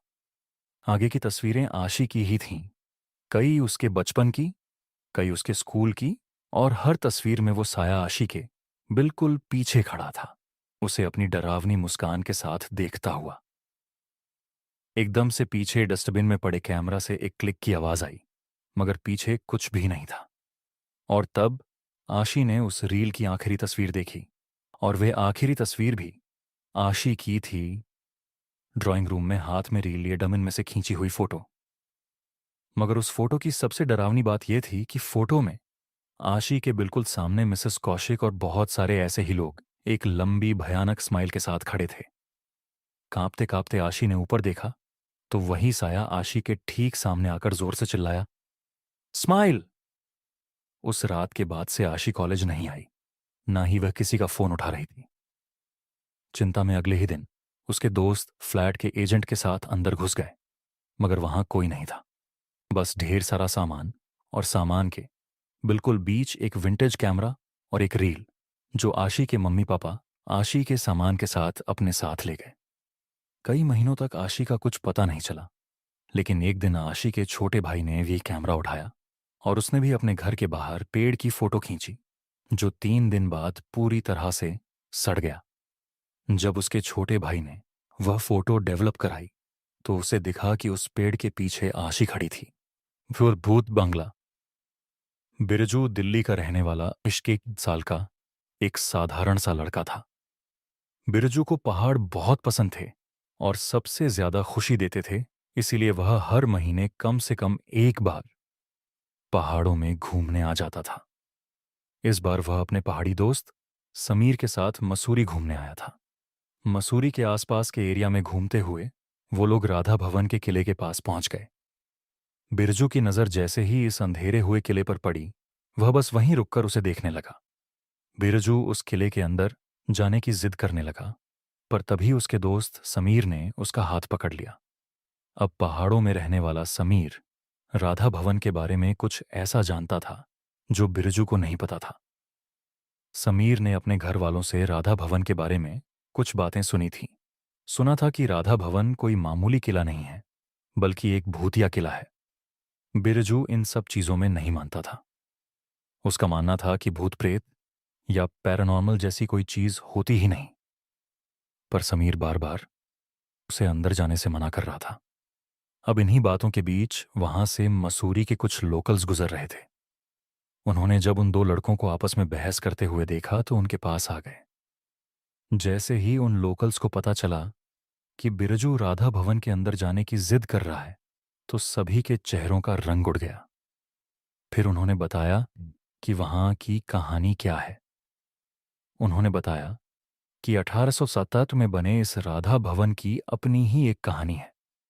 ऐसा माना जाता है कि कोलकाता के राजा जब मसूरी आए तो उन्हें यहाँ की वादियों से प्यार हो गया, और उन्होंने अपने इस प्यार की निशानी के लिए एक किला बनवाया और उसका नाम राधा भवन रख दिया। उस किले से उन्हें एक अलग सी अटैचमेंट हो गई, इतनी अटैचमेंट कि वह कभी मुड़कर कोलकाता वापस गए ही नहीं और उस किले में रहने लगे। राजा के मरने के कई सालों के बाद अफगानिस्तान का एक सुल्तान आमिर याकूब खान भी जब इस किले में पहुंचा तो उसे भी इस किले से मोहब्बत हो गई। पर इस किले पर ब्रिटिशर्स की भी नजर थी। ब्रिटिशर्स के बहुत कोशिश करने के बावजूद भी सुल्तान ने उस किले को नहीं छोड़ा और उसका अंजाम बुरा था। ब्रिटिशर्स ने सुल्तान को उसी किले की एक काल कोठरी में बंदी बनाकर रख दिया। और उसी में सुल्तान की मौत भी हो गई। कहते हैं कि सुल्तान ने अपना शरीर तो छोड़ दिया, लेकिन उनकी आत्मा उस किले को नहीं छोड़ पाई। सुल्तान के मरने के बाद राधा भवन में रह रहे ब्रिटिशर्स के साथ बहुत से पैरानॉर्मल इंसिडेंट होने लग गए और उन्हें डर कर वहां से भागना पड़ा। माना जाता है कि सुल्तान की आत्मा आज भी उस किले में रहती है और सुल्तान की आत्मा को उस किले में किसी और का होना बिल्कुल भी पसंद नहीं है। कई लोग जो उस किले में गए, उनमें से बहुत लोग पागल हो गए और कुछ तो कभी किले से फिर कभी वापस ही नहीं लौटे। आज भी रात में उस किले से सुल्तान की दर्दनाक चीखने चिल्लाने की आवाजें आती हैं। यह कहानी सुनकर समीर के तो पसीने छूटने लगे, पर बिरजू जोर जोर से हंसने लगा। उसने लोकल्स की कहानी का मजाक उड़ाया और कहा कि यह सब सिर्फ कहानियां हैं और वह इन कहानियों को झूठा साबित करने के लिए तो अब तो बिल्कुल अंदर जाएगा। लोकल्स बिरजू से गुस्सा होकर वहां से चले गए और बिरजू राधा भवन के अंदर जाने लगा, पर समीर ने भी उसके साथ चलने से इनकार कर दिया। बिरजू उसे भी पीछे छोड़कर किले के अंदर जाने लगा। उस किले के अंदर जाते ही बिरजू की आंखें चमक उठीं। पता नहीं क्यों उसे उस खंडरई किले में अचानक से थोड़ी ठंड लगने लगी। क्योंकि वह एक हिल स्टेशन पर था, तो उसे ये बात अजीब नहीं लग रही थी। धीरे धीरे सूरज भी ढलने लगा था और राधा भवन के अंदर अंधेरा छाने लगा था, पर बिरजू को उस किले से बाहर जाने का मन ही नहीं कर रहा था। बिरजू उस किले के अंदर खड़ा होकर उस कहानी वाले सुल्तान को आवाज देने लगा और उस सुल्तान पर हंसने लगा। लेकिन तभी अचानक से बिरजू को किसी के कदमों की आवाज सुनाई दी। पहले तो बिरजू को वह अपने मन का भ्रम लगा, पर तभी उसे ऐसा लगा कि जैसे कोई बगल में खड़ा सांस ले रहा हो। बिरजू के पूरे शरीर में एक एक कपकपी उठ गई। उसके बगल में कोई नहीं था। तभी उसके पैरों को किसी ने पकड़ लिया और वह जमीन पर गिर गया। जमीन पर गिरते ही उसके शरीर को कोई घसीटकर किले के अंदर लेकर जा रहा था। जैसे ही बिरजू ने अपने पैरों की तरफ देखा तो उसका दिल दहल गया। एक आदमी सुल्तान के कपड़ों में उसके पैरों को हकड़द कर घसीट रहा था। बिरजू डर के मारे जोर जोर से चीखने चिल्लाने लगा। तभी उस सुल्तान ने मुड़कर बिरजू को देखा और वह दृश्य बिरजू के दिमाग में हमेशा के लिए छप गया था। उस सुल्तान के चेहरे की याद स्किन उतरी हुई थी और उसका पूरा बदन काला पड़ा हुआ था। बिरजू समझ गया था कि यही वह सुल्तान की आत्मा है और उन लोकल्स की बताई हुई कहानी बिल्कुल सच थी। उस सुल्तान की आत्मा ने बिरजू को एक काल कोठरी में बंद कर दिया। बिरजू को अंधेरे के सिवा और कुछ नहीं दिख रहा था, बस उसे जोर जोर से धम धम की आवाजें सुनाई दे रही थीं। बिरजू बहुत ज्यादा डर गया था। उसे अचानक सांस आनी बंद हो गई और वह दर्द में चीखता रहा। चीखते चीखते वह बेहोश हो गया। बिरजू की आंखें खोलीं तो वह अपनी गाड़ी की सीट पर लेटा हुआ था और समीर उसके पास ही बैठा हुआ था। समीर ने बताया कि बिरजू को अकेला छोड़कर वह चला तो गया, पर उसे उसकी चिंता होने लगी थी। सूरज ढलने के कुछ देर बाद समीर बिरजू को ढूंढता हुआ उस किले में गया और उसे बिरजू किले के बाहर एक मैदान में बेहोश पड़ा मिला था। बिरजू ने समीर को गले लगाकर उसे सब कुछ बताया और वह उसके बाद कभी मसूरी नहीं आया। पर तब से बिरजू की मानसिक हालत खराब होती चली गई और वह पागल सा हो गया। और समीर को आज भी राधा भवन के बुरे सपने आते हैं। यह किस्सा सुनकर मैं और मेरा पूरा क्रू दंग रह गया। दोस्तों, बिरजू ने उस किले में रह रही एंटिटीज का मजाक उड़ाया और उसका अंजाम आपके सामने है। MTV डार्क स्क्रोल के अगले एपिसोड में हमारे सीकर्स भी इसी राधा भवन में इन्वेस्टिगेट करने गए हैं। अगर आप देखना चाहते हैं कि उनका एक्सपीरियंस कैसा था। Mumbai marine drive. Mumbai marine drive Mumbai दुनिया का एक ऐसा शहर है जो शायद कभी नहीं सोता। रात में यहां अक्सर लोगों की रौनक लगी रहती है, खासकर मुंबई के मरीन ड्राइव पर। जो कि मुंबई की जान है।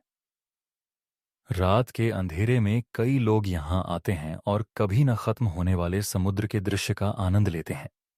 लेकिन एक रात मरीन ड्राइव पर कुछ ऐसा हुआ कि वह रात रोहन की जिंदगी की सबसे खौफनाक रात बन गई।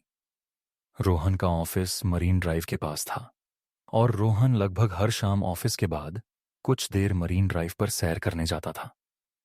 कुछ दिनों से उसके ऑफिस में काम का बोझ बहुत ज्यादा बढ़ गया था, जिसकी वजह से उसे ऑफिस से निकलते हुए देर रात हो जाती थी। लेकिन फिर भी वह मरीन ड्राइव जरूर जाता था। उसके लिए यह एक ऐसी जगह थी जहां वह अपने दिमाग को शांत कर सकता था। एक रात उसे ऑफिस से निकलते हुए 2 बज गए। वह रोज की तरह उस रात भी मरीन ड्राइव पर गया, लेकिन उस रात हवा में एक अजीब सी ठंडक थी। मरीन ड्राइव पर ठंडी रात में अक्सर कई लोग वहां बैठा करते थे, लेकिन उस रात रोहन बिल्कुल अकेला था। दूर दूर तक उसे कोई नजर नहीं आ रहा था, लेकिन वह यह सब इग्नोर करके कान में ईयरफोन लगाए वहां वॉक करने लगा। वह गाना एंजॉय करते हुए वॉक कर ही रहा था कि अचानक उसकी ईयरफोन में आवाज आनी बंद हो गई। उसका फोन अचानक से स्विच ऑफ हो गया था। यह बात रोहन को बहुत अजीब लगी, क्योंकि उसके फोन में तो करीबन 80% चार्जिंग थी। वह फोन ऑन करने की कोशिश कर रहा था जब अचानक से उसे किसी के रोने की आवाज आई। वह कुछ आगे चला तो वहां एक लड़की बैठकर रो रही थी। यह देखकर ना जाने रोहन को क्या हुआ कि वह उसके पास चला गया और उससे उसके रोने का कारण पूछने लगा। उस लड़की ने बताया कि उसका नाम अंजलि है और जिस लड़के से वह प्यार करती थी और साथ रहती थी, उस लड़के ने उसे धोखा दे दिया। उस लड़की की बातें सुनते हुए रोहन वहीं पर बैठ गया। रोहन काफी देर तक वहीं उसके साथ बैठा रहा और फिर अचानक से रोहन के सर में बहुत जोरों का दर्द शुरू हो गया। वह दर्द इतना तेज था कि रोहन का पूरा चेहरा लाल हो गया और देखते ही देखते रोहन अपने होश को बैठा रह गया। जब रोहन की आंख खुली तो सुबह हो चुकी थी और वह मरीन ड्राइव पर ही लेटा पड़ा था। उसके आसपास कोई भी नहीं था, अंजलि भी नहीं।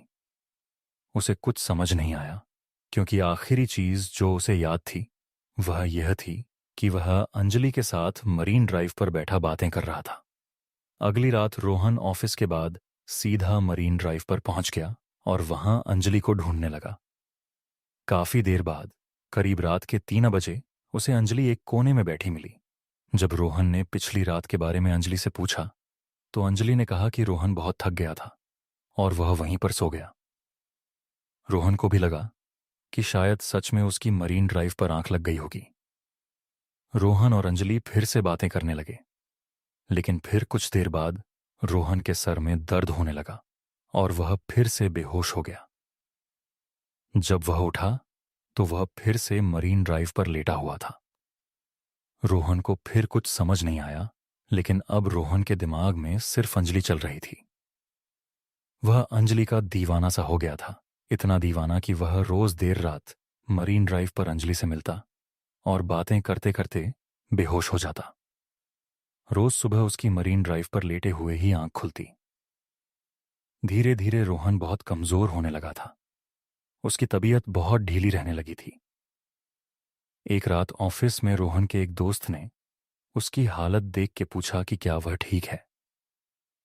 तब रोहन ने उसे अंजलि के बारे में बताया, लेकिन उसके दोस्त ने बताया कि वह भी पिछली रात मरीन ड्राइव पर ही था और उसने रोहन को मरीन ड्राइव पर अपने आप से बातें करते हुए देखा था। उसके आसपास कोई लड़की नहीं थी। रोहन अपने दोस्त की इस बात को सुनकर थोड़ा चौंक गया। उस रात रोहन मरीन ड्राइव पर अंजलि को ढूंढ रहा था तो उसे वह कहीं नहीं दिख रही थी। वह बुरी तरह परेशान होने लगा था। रोहन के हाथ पैर कांपने लगे और पूरा शरीर पसीने से तर हो गया था। अंजलि से मिलना मानो उसके लिए नशा सा बन गया था।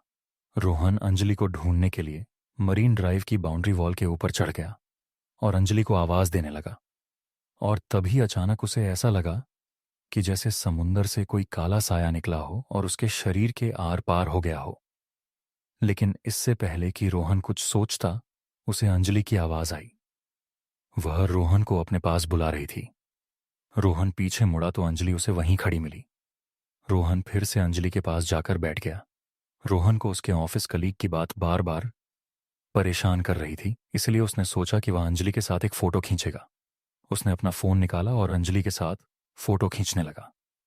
और जैसे ही उसने फोटो क्लिक का बटन प्रेस किया, तभी अंजलि ने गुस्से में आकर उसके फोन पर अपना हाथ मारा और रोहन का फोन दूर जाकर गिरा। रोहन को यह बात बहुत अजीब लगी, पर अंजलि ने उससे कहा कि उसे फोटो खिंचवाना बिल्कुल भी पसंद नहीं है। रोहन ने जब अपने फोन को उठाया तो उसने देखा कि उसके फोन में एक ब्लर्ड फोटो थी, पर उस फोटो में अंजलि के हाथ कुछ अजीब से काले दिख रहे थे। रोहन को कुछ समझ नहीं आया। तभी अंजलि ने फिर से उसे आवाज लगाई और रोहन अब थोड़ा सहम गया। रोहन अंजलि के पास गया और उसने उससे पूछा, अंजलि, हम इतने समय से मिल रहे हैं, पर तुमने कभी बताया नहीं कि तुम आखिर रहती कहां? अंजलि ने उस बात का कोई जवाब नहीं दिया। वह बस चुप होकर फिर से रोने लगी और उसके रोने की आवाज सुनकर रोहन के सर में फिर से जोरों का दर्द शुरू हो गया। हर बार जब भी रोहन का सर दर्द करता, उसके बाद उसे कुछ याद नहीं रहता। लेकिन इस बार जैसे ही रोहन को चक्कर आने लगे, उसने अपना फोन का कैमरा निकाला और उससे अंजलि की फोटो ले ली। तस्वीर लेते ही अंजलि जोर से चिल्लाई, पर वह आवाज किसी इंसान की नहीं, बल्कि ऐसा लग रहा था कि वह कोई भयानक जानवर हो। रोहन ने जैसे ही फोन के अंदर देखा तो उसका दिल दहल गया। उस फोटो में बैठी लड़की अंजलि नहीं थी, बल्कि एक बहुत भयानक चुड़ैल लग रही थी जिसका पूरा शरीर काला पड़ चुका था। यह देखते ही रोहन के हाथों से फोन छूट गया और वह चीखता हुआ तेजी से समुंदर से दूर भागने लगा। कुछ दूर जाकर जब उसने पीछे मुड़कर देखा तो अंजलि का चेहरा पूरी तरह बदल चुका था। वह एक भयानक चुड़ैल दिख रही थी और वह चुड़ैल धीरे धीरे समुंदर में जाकर कहीं गायब हो गई। रोहन को अपनी आंखों पर विश्वास नहीं हो रहा था। जब उसने आसपास के सामान बेचने वालों से पूछा तो एक बूढ़े आदमी ने उसे बताया कि कई साल पहले एक लड़की रोज रात में कर मरीन ड्राइव पर रोती थी। लोग कहते थे कि उसके लवर ने उसे धोखा दे दिया और उसे छोड़कर चला गया, और इसी दुख में उसने एक रात मरीन ड्राइव पर पानी में कूदकर अपनी जान दे दी। उस बूढ़े सामान बेचने वाले ने यह भी बताया कि कई लड़के रात में खुद से बातें करते देखे गए हैं और उनमें से कई लड़के समुंदर में डूबकर अपनी जान भी दे चुके हैं। रोहन को लगा कि शायद वह भी उस आत्मा के वश में आ गया था और उसकी जान बाल बाल बची। उस रात के बाद रोहन फिर कभी मरीन ड्राइव गया ही नहीं, लेकिन आज तक रोहन को रात में सपने आते हैं कि अंजलि मरीन ड्राइव के समुंदर के पास खड़ी रोहन को अपने पास बुला।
School horror story 8th class में पढ़ रहे रिजुअल की है।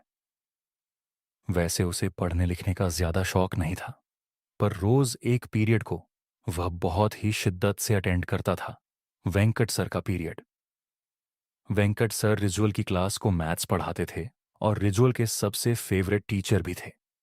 रिजुअल उनकी हर क्लास फर्स्ट बेंच पर बैठकर अटेंड करता था। वेंकट सर की खास बात यह थी कि एक अच्छे टीचर होने के साथ साथ वह बहुत पंक्चुअल भी थे। वह क्लास में कभी भी लेट नहीं आते थे। पर उस दिन कुछ अलग था। पीरियड शुरू हुए 10 मिनट हो चुके थे, पर वेंकट सर अब तक क्लास में नहीं आए थे। सभी बच्चे क्लास में शोर मचाने लगे, पर रिजुअल फ्रंट सीट पर बैठ बस क्लास के दरवाजे की तरफ देखे जा रहा था। तभी उसने देखा कि क्लास के दरवाजे से टेढ़ा होकर कोई क्लास के अंदर झांक रहा था। और जैसे ही रिजुअल की नजर उस आदमी से मिली, वह दरवाजे से हटकर कॉरिडोर की तरफ चल दिया। रिजुअल कोई वह इंसान पूरी तरह से तो नहीं दिखा, पर उसे वह कुछ जाना पहचाना सा लग रहा था। इसलिए रिजुअल अपनी डेस्क से उतरकर उस आदमी के पीछे क्लास से बाहर चला गया। बाहर निकलते ही रिजुअल ने देखा कि वह कोई और नहीं बल्कि वेंकट सर ही थे, और अब वह कॉरिडोर में चलते हुए उसके क्लासरूम के पोर्ट डायरेक्शन में जा रहे थे। रिजुअल को यह बात समझ नहीं आई। रिजुअल ने उन्हें बुलाने की कोशिश भी की, पर ऐसा लग रहा था कि जैसे उन तक रिजुअल की आवाज ही नहीं पहुंच रही थी। तभी वह रिजुअल के सामने एक दूसरे क्लासरूम के अंदर घुसे। रिजुअल दौड़कर उनके पीछे गया। वह क्लासरूम में आ गया, पर अंदर घुसते ही वह बहुत हैरान हो गया। जिस क्लास में उसके सामने सर घुसे थे, वह क्लास बिल्कुल खाली थी। रिजुअल को कुछ समझ नहीं आ रहा था। तभी उसे कॉरिडोर में किसी के चलने की आवाज आई। उसने बाहर निकलकर देखा तो कॉरिडोर में कोई और नहीं बल्कि वेंकट सर ही चल रहे थे। रिजुअल अब भी उन्हें आवाज लगाता हुआ उनके पीछे भागा, पर वेंकट सर मानो अब भी रिजुअल की आवाज को सुनकर अनसुना कर रहे थे। रिजुअल तेजी से उनके पीछे गया। तभी वेंकट सर कॉरिडोर के आखिर में लगी एक खिड़की के पास खड़े हो गए। रिजुअल उनके पास जाने लगा तो उसकी नजर जमीन पर गई। खिड़की से बहुत तेज धूप आ रही थी, जिसकी वजह से जमीन पर रिजुअल की ओर खिड़की की भी परछाई बन रही थी, पर वहां वेंकट सर की कोई भी परछाई नहीं थी। ये बात रिजुअल को बहुत ही ज्यादा अजीब लगी, पर अब वेंकट सर उसके सामने ही खड़े थे। वह उनके पास गया और उनसे कहने लगा, सर, हमारी क्लास में आपका पीरियड है, आप क्लास लेने क्यों नहीं आए? रिजुअल के बात बोलते ही कॉरिडोर में एक अजीब सा सन्नाटा छा गया। खिड़की से आ रही तेज धूप की रोशनी मानो अचानक गायब हो गई और पूरे कॉरिडोर में अंधेरा छा गया। ऐसा लग रहा था कि शायद कोई बहुत बड़ा तूफान आने वाला था। रिजुअल अब थोड़ा घबराने लगा, लेकिन उसने वेंकट सर से फिर से पूछा, सर, क्या हुआ? आप कुछ बोल क्यों नहीं रहे? तभी वेंकट सर पीछे मुड़े और उन्हें देखते ही रिजुअल की धड़कनें थम सी गईं। वेंकट सर का पूरा शरीर सफेद पड़ा था। उनके चेहरे का मांस उनके चेहरे से नीचे लटक रहा था और वह बहुत ही ज्यादा भयानक लग रहे थे। रिजुअल डर के मारे धीरे धीरे पीछे होने लगा। रिजुअल को अपनी आंखों पर विश्वास ही नहीं हो रहा था। अचानक ही उसके सामने खड़े वेंकट सर ने अपने मुंह को खोलकर बहुत बड़ा कर लिया और वह कुछ बोलने की कोशिश करने लगे, लेकिन अजीब सी आवाजों के अलावा वह कुछ भी नहीं कह पा रहे थे। देखते ही देखते वेंकट सर का शरीर अकड़ने लगा और रिजुअल उन्हें देखकर थमसा गया। उन्होंने रिजुअल की तरफ अपना हाथ आगे बढ़ाया ही था कि वह देखते ही रिजुअल वहां से उल्टी तरफ भागने लगा। उस कॉरिडोर में तेजी से भागते हुए वह किसी से टकरा गया, नीचे गिर गया। रिजुअल ने जब उठकर देखा तो उसके सामने सुकृति मैम खड़ी थीं। रिजुअल हाफ होकर वेंकट सर का नाम बार बार बड़बड़ाए जा रहा था। सुकृति मैम ने रिजुअल को शांत किया और उसे क्लास में वापस जाने को कहा। उन्होंने बताया कि आज वेंकट सर छुट्टी पर हैं, इसलिए उनकी जगह सुकृति मैम उनका पीरियड लेंगी। रिजुअल का सिर अब चकराने लगा। अगर वेंकट सर छुट्टी पर थे तो आखिर रिजुअल ने कॉरिडोर में किसे देखा था? रिजुअल को समझ नहीं आ रहा था कि आखिर वह अपने साथ हुआ हादसा किसी को कैसे समझाए। रिजुअल सोच में डूबा क्लास में वापस चला गया। उस दिन जब स्कूल की छुट्टी हुई तो रिजुअल स्कूल के बाहर खड़ा अब भी वेंकट सर के बारे में ही सोच रहा था कि तभी उसे स्कूल की बिल्डिंग की खिड़की के पास वेंकट सर खड़े हुए दिखाई दिए। वैसे ही भयानक रूप में, और रिजुअल को घूर कर देख रहे थे।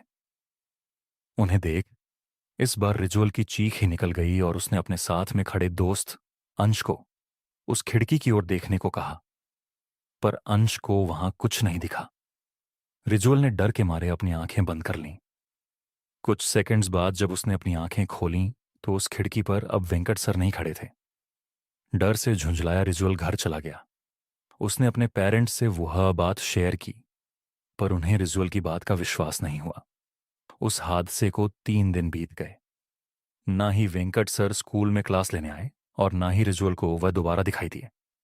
पर 3 दिन बाद उनके स्कूल में एक खबर आई जिसे सुनकर रिजुअल की रूह कांप उठी। खबर यह थी कि वेंकट सर की 3 दिन पहले ही मौत हो गई थी। वह रात को सोए और सुबह उनका पूरा शरीर अकड़ा हुआ पाया गया। वह नींद में ही चल बसे थे। रिजुअल को आज तक समझ नहीं आया कि आखिर वेंकट सर सिर्फ उसे ही क्यों दिखाई दिए थे। School horror story 8th class में पढ़ रहे रिजुअल की है। वैसे उसे पढ़ने लिखने का ज्यादा शौक नहीं था, पर रोज एक पीरियड को वह बहुत ही शिद्दत से अटेंड करता था, वेंकट सर का पीरियड। वेंकट सर रिजुअल की क्लास को मैथ्स पढ़ाते थे और रिजुअल के सबसे फेवरेट टीचर भी थे। रिजुअल उनकी हर क्लास फर्स्ट बेंच पर बैठकर अटेंड करता था। वेंकट सर की खास बात यह थी कि एक अच्छे टीचर होने के साथ साथ वह बहुत पंक्चुअल भी थे। वह क्लास में कभी भी लेट नहीं आते थे, पर उस दिन कुछ अलग था। पीरियड शुरू हुए 10 मिनट हो चुके थे, पर वेंकट सर अब तक क्लास में नहीं आए थे। सभी बच्चे क्लास में शोर मचाने लगे, पर रिजुअल फ्रंट सीट पर बैठ बस क्लास के दरवाजे की तरफ देखे जा रहा था। तभी उसने देखा कि क्लास के दरवाजे से टेढ़ा होकर कोई क्लास के अंदर झांक रहा था, और जैसे ही रिजुअल की नजर उस आदमी से मिली, वह दरवाजे से हटकर कॉरिडोर की तरफ चल दिया। रिजुअल को वह इंसान पूरी तरह से तो नहीं दिखा, पर उसे वह कुछ जाना पहचाना सा लग रहा था। इसीलिए रिजुअल अपनी डेस्क से उतरकर उस आदमी के पीछे क्लास से बाहर चला गया। बाहर निकलते ही रिजुअल ने देखा कि वह कोई और नहीं बल्कि वेंकट सर ही थे, और अब वह कॉरिडोर में चलते हुए उसके क्लासरूम के पोर्ट डायरेक्शन में जा रहे थे। रिजुअल को यह बात समझ नहीं आई। रिजुअल ने उन्हें बुलाने की कोशिश भी की, पर ऐसा लग रहा था कि जैसे उन तक रिजुअल की आवाज ही नहीं पहुंच रही थी। तभी वह रिजुअल के सामने एक दूसरे क्लासरूम के अंदर घुसे। रिजुअल दौड़कर उनके पीछे गया। वह क्लासरूम में आ गया, पर अंदर घुसते ही वह बहुत हैरान हो गया। जिस क्लास में उसके सामने सर घुसे थे, वह क्लास बिल्कुल खाली थी। रिजुअल को कुछ समझ नहीं आ रहा था। तभी उसे कॉरिडोर में किसी के चलने की आवाज आई। उसने बाहर निकलकर देखा तो कॉरिडोर में कोई और नहीं बल्कि वेंकट सर ही चल रहे थे। रिजुअल अब भी उन्हें आवाज लगाता हुआ उनके पीछे भागा, पर वेंकट सर मानो अब भी रिजुअल की आवाज को सुनकर अनसुना कर रहे थे। रिजुअल तेजी से उनके पीछे गया। तभी वेंकट सर कॉरिडोर के आखिर में लगी एक खिड़की के पास खड़े हो गए। रिजुअल उनके पास जाने लगा तो उसकी नजर जमीन पर गई। खिड़की से बहुत तेज धूप आ रही थी, जिसकी वजह से जमीन पर रिजुअल की और खिड़की की भी परछाई बन रही थी, पर वहां वेंकट सर की कोई भी परछाई नहीं थी। ये बात रिजुअल को बहुत ही ज्यादा अजीब लगी, पर अब वेंकट सर उसके सामने ही खड़े थे। वो उनके पास गया और उनसे कहने लगा, सर, हमारी क्लास में आपका पीरियड है, आप क्लास लेने क्यों नहीं आए? रिजुअल के बात बोलते ही कॉरिडोर में एक अजीब सा सन्नाटा छा गया। खिड़की से आ रही तेज धूप की रोशनी मानो अचानक गायब हो गई और पूरे कॉरिडोर में अंधेरा छा गया। ऐसा लग रहा था कि शायद कोई बहुत बड़ा तूफान आने वाला था। रिजुअल अब थोड़ा घबराने लगा, लेकिन उसने वेंकट सर से फिर से पूछा, सर, क्या हुआ? आप कुछ बोल क्यों नहीं रहे? तभी वेंकट सर पीछे मुड़े और उन्हें देखते ही रिजुअल की धड़कनें थम सी गईं। वेंकट सर का पूरा शरीर सफेद पड़ा था। उनके चेहरे का मांस उनके चेहरे से नीचे लटक रहा था और वह बहुत ही ज्यादा भयानक लग रहे थे। रिजुअल डर के मारे धीरे धीरे पीछे होने लगा। रिजुअल को अपनी आंखों पर विश्वास ही नहीं हो रहा था। अचानक ही उसके सामने खड़े वेंकट सर ने अपने मुंह को खोलकर बहुत बड़ा कर लिया और वह कुछ बोलने की कोशिश करने लगे, लेकिन अजीब सी आवाजों के अलावा वह कुछ भी नहीं कह पा रहे थे। देखते ही देखते वेंकट सर का शरीर अकड़ने लगा और रिजुअल उन्हें देखकर थम सा गया। उन्होंने रिजुअल की तरफ अपना हाथ आगे बढ़ाया ही था कि वह देखते ही रिजुअल वहां से उल्टी तरफ भागने लगा। उस कॉरिडोर में तेजी से भागते हुए वह किसी से टकरा गया, नीचे गिर गया। रिजुअल ने जब उठकर देखा तो उसके सामने सुकृति मैम खड़ी थीं।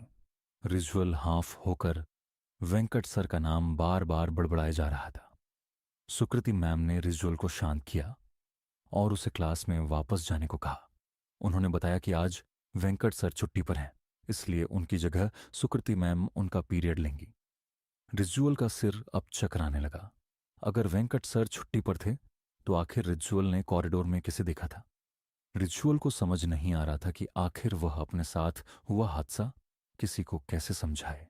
रिजुअल सोच में डूबा क्लास में वापस चला गया।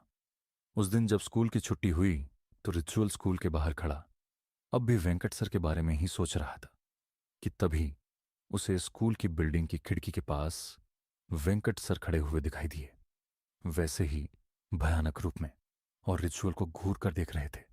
उन्हें देख इस बार रिजुअल की चीख ही निकल गई और उसने अपने साथ में खड़े दोस्त अंश को उस खिड़की की ओर देखने को कहा, पर अंश को वहां कुछ नहीं दिखा। रिजुअल ने डर के मारे अपनी आंखें बंद कर लीं। कुछ सेकंड्स बाद जब उसने अपनी आंखें खोलीं तो उस खिड़की पर अब वेंकट सर नहीं खड़े थे। डर से झुंझलाया रिजुअल घर चला गया। उसने अपने पेरेंट्स से वह बात शेयर की, पर उन्हें रिजुअल की बात का विश्वास नहीं हुआ। उस हादसे को 3 दिन बीत गए। ना ही वेंकट सर स्कूल में क्लास लेने आए और ना ही रिजुअल को वह दोबारा दिखाई दिए। पर 3 दिन बाद उनके स्कूल में एक खबर आई जिसे सुनकर रिजुअल की रूह कांप उठी। खबर यह थी कि वेंकट सर की 3 दिन पहले ही मौत हो गई थी। वह रात को सोए और सुबह उनका पूरा शरीर अकड़ा हुआ पाया गया। वह नींद में ही चल बसे थे। रिजुअल को आज तक समझ नहीं आया कि आखिर वेंकट सर सिर्फ उसे ही क्यों दिखाई दिए थे। मुझे पता है कि आपको ऑलरेडी वन विन के crazy lucky drive give Awez के बारे में पता है। बहुत सारे लोग पार्टिसिपेट कर रहे थे और अपनी परफॉर्मेंस की प्रैक्टिस के लिए वह स्कूल खत्म होने के बाद स्टे बैक करने वाली थीं। उनके साथ साथ उनके 2 और दोस्त पॉल और रमन स्टे बैक कर रहे थे। डांस प्रैक्टिस करते वक्त मीशा के दोस्त पॉल का बैलेंस बिगड़ गया और वह नीचे गिर गया। उसका पैर ट्विस्ट हो गया था और वह बुरी तरह दर्द से चिल्ला रहा था। स्कूल के सब टीचर्स जा चुके थे और हेल्प के लिए उन बच्चों के पास कोई भी नहीं था। तभी मिशा भागकर मेडिकल रूम गई, पर वहां भी तब तक ताला लग चुका था। उसी वक्त मिशा को लगा कि जैसे कोई उसके पीछे से ऊपर गया है। वह मुड़ी तो उसे एक परछाई पर जाते हुए दिखी। मिशा को लगा कि शायद दियो स्कूल स्टाफ में से कोई तो अभी भी स्कूल में है और इसीलिए मिशा उसे रोकने के लिए उसके पीछे भागी। मिशा स्कूल के 3rd फ्लोर पर आ चुकी थी।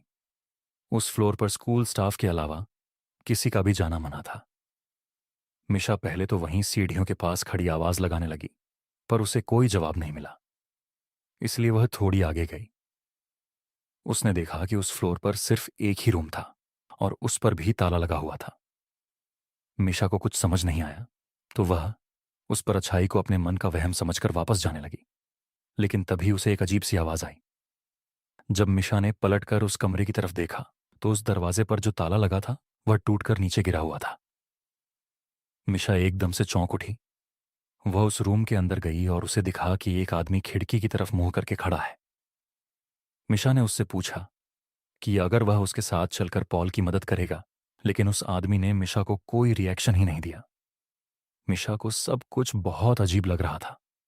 उसने फिर से उस आदमी को पुकारा, लेकिन तभी अचानक उस कमरे का दरवाजा अपने आप बंद होने लगा। मिशा यह देखकर घबरा उठी। वह दरवाजे की तरफ गई और उसे खोलने की कोशिश करने लगी, लेकिन वह दरवाजा नहीं खुला। तभी मिशा को उस आदमी के हंसने की आवाज आने लगी। वह बहुत डरावने तरीके से हंस रहा था और धीरे धीरे उसकी हंसी तेज होती जा रही थी। मिशा में पलटकर देखने की हिम्मत ही नहीं थी और वह डर के मारे जोरों से दरवाजा पीटने लगी। कोई है वहां। तभी मिशा को अपनी गर्दन पर हल्की सी हवा का एहसास हुआ। उसने पलटकर देखा तो उसका दिल दहल उठा। वह आदमी जो कुछ देर पहले खिड़की को देख रहा था, अब उसके ठीक सामने खड़ा था। उसके चेहरे पर एक हल्की सी हंसी थी जो मिशा को बहुत डरावनी लग रही थी। वह मिशा को ऐसे घूर रहा था जैसे वह उसे आज जिंदा नहीं छोड़ेगा। उसने मिशा को पकड़ लिया और उसे अपने पास खींचने लगा। मिशा का रोना छूट गया और वह डर के मारे बहुत जोर से चिल्लाई।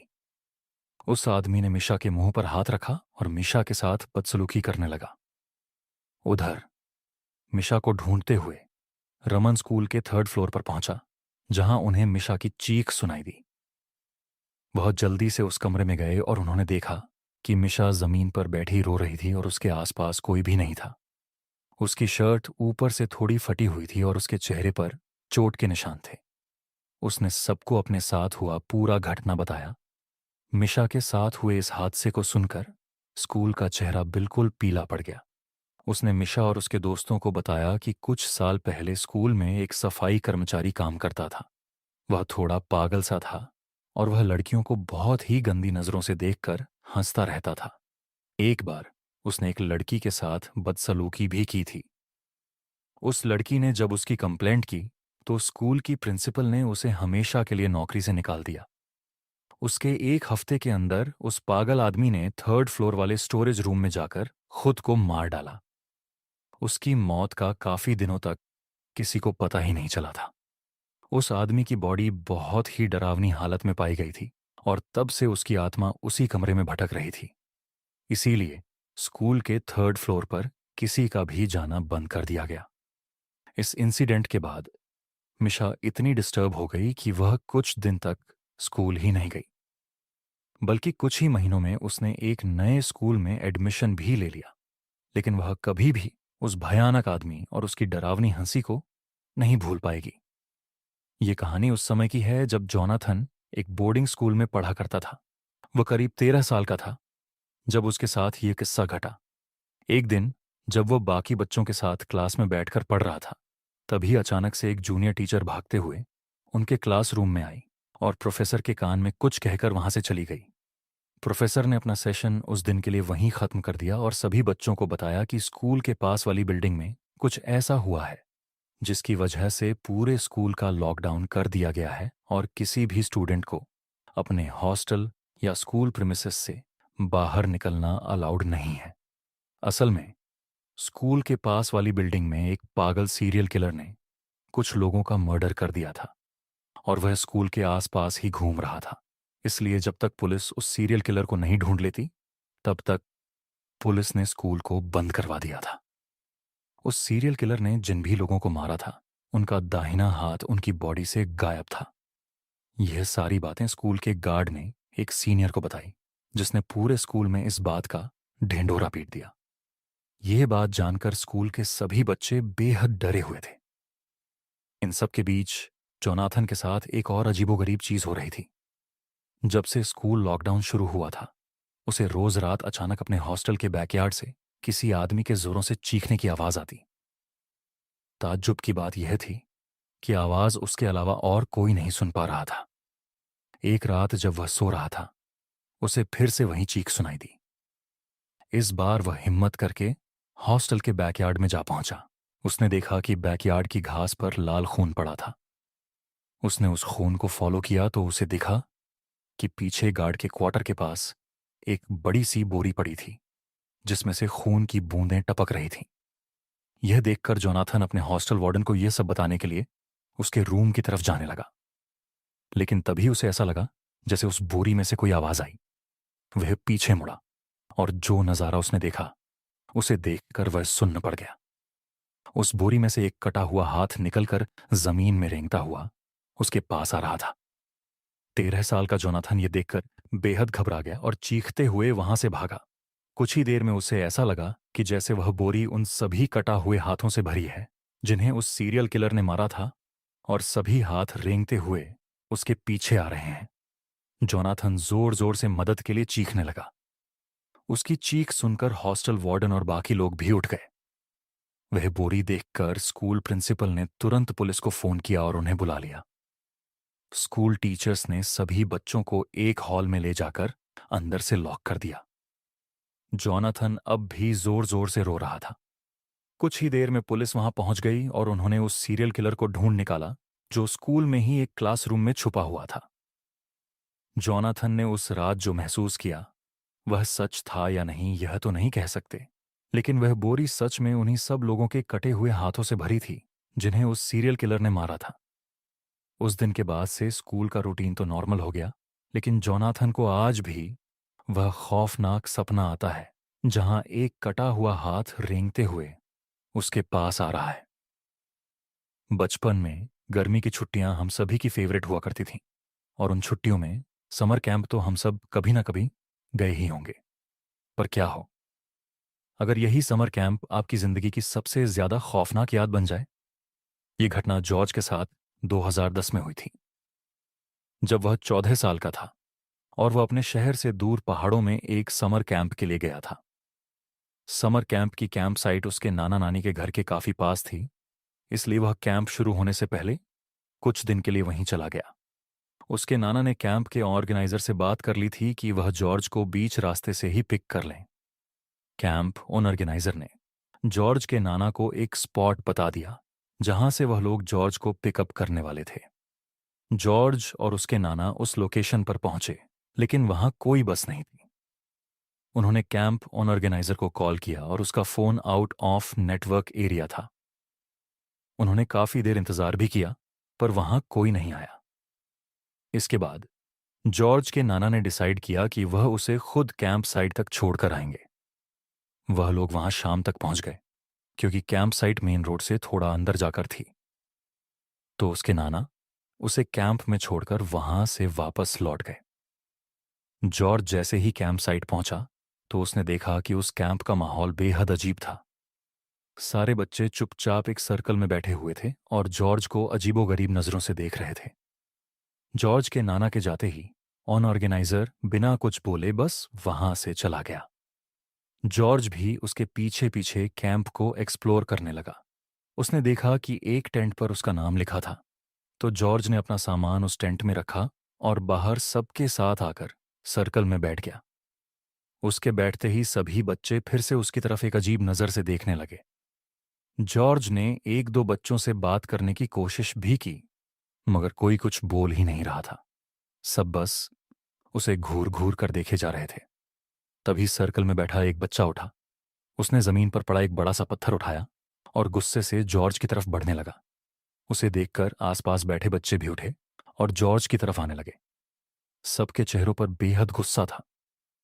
जॉर्ज यह देखकर बहुत डर गया। वह बार बार कैंप के ऑर्गेनाइजर को लगाने लगा। जब इतनी बार बुलाने पर भी ऑर्गेनाइजर नहीं आया, तब जॉर्ज वहां से तुरंत उठा और भागकर अपने टेंट में छुप गया। अचानक ही जॉर्ज के टेंट के बाहर बिल्कुल शांति छा गई, जैसे कि वहां कोई हो ही ना। अचानक से शाम पूरी तरह ढल गई और रात के अंधेरे ने उस कैंप साइट को चारों तरफ से घेर लिया। तभी जॉर्ज को दिखा कि कुछ ही दूरी पर एक लड़की जमीन खोद रही थी। जॉर्ज हिम्मत करके उसके पास गया। जॉर्ज ने उससे बात करने की कोशिश की, लेकिन वो लड़की बस पागलों की तरह जमीन खोदे जा रही थी। जॉर्ज ने उससे फिर पूछा कि वह कौन है और क्या कर रही है, तो उस लड़की ने जॉर्ज की तरफ गुस्से से देखा और कहा कि वो जॉर्ज की कब्र खोद रही है। यह सुनकर जॉर्ज घबरा उठा और जल्दी उस लड़की से दूर भाग गया। जॉर्ज को कुछ समझ नहीं आ रहा था कि उस कैंप में आखिर हो क्या रहा है। उसने सोचा कि वह कॉल करके अपने नाना को वापस बुला लेगा और उनके साथ वापस घर चला जाएगा। फोन कॉल करने के लिए वह कैंप ऑर्गेनाइजर के टेंट गया। उसने जैसे ही उस टेंट में झांका तो वहां कोई नहीं था, लेकिन अचानक किसी ने जॉर्ज को पीछे से धक्का दिया और वह टेंट के अंदर जाकर गिर पड़ा। जब जॉर्ज ने मुड़कर देखा तो उसके होश उड़ गए। उसके सामने वही टेंट का ऑर्गेनाइजर, उनका हुलिया बहुत ही ज्यादा डरावना लग रहा था। किसी का शरीर जला हुआ था तो किसी की हड्डियां टूटी हुई थी। उन सब ने हाथ में कोई ना कोई औजार पकड़ा हुआ था और वो ऑर्गेनाइजर हाथ में हथौड़ा लिए जॉर्ज की तरफ बढ़ रहा था। जॉर्ज जोर जोर से चिल्लाते हुए मदद मांग रहा था। उसने अपने हाथों से अपनी आंखें बंद कर लीं। तभी किसी ने उसके हाथ पकड़े और उसे आवाज लगाने लगा। जॉर्ज ने जब आंखें खोली तो उसने देखा कि उसके सामने उसके नाना बैठे थे। उसके नाना ने बिना कुछ बोले जॉर्ज का हाथ पकड़ा और उसको वहां से सीधा अपनी कार में ले गए। जॉर्ज अभी भी बहुत डरा हुआ था और उसकी आंखों से आंसू बहे जा रहे थे। कैंप साइट से बाहर जाते जाते जत्था और उसके साथ कैंप के 24 बच्चे खड़े थे। उनका हुलिया बहुत ही ज्यादा डरावना लग रहा था। किसी का शरीर जला हुआ था तो किसी की हड्डियां टूटी हुई थीं। उन सब ने हाथ में कोई ना कोई औजार पकड़ा हुआ था और वो ऑर्गेनाइजर हाथ में हथौड़ा लिए जॉर्ज की तरफ बढ़ रहा था। जॉर्ज जोर जोर से चिल्लाते हुए मदद मांग रहा था। उसने अपने हाथों से अपनी आंखें बंद कर ली। तभी किसी ने उसके हाथ पकड़े और उसे आवाज लगाने लगा। जॉर्ज ने जब आंखें खोली तो उसने देखा कि उसके सामने उसके नाना बैठे थे। उसके नाना ने बिना कुछ बोले जॉर्ज का हाथ पकड़ा और उसको वहां से सीधा अपनी कार में ले गए। जॉर्ज अभी भी बहुत डरा हुआ था और उसकी आंखों से आंसू बहे जा रहे थे।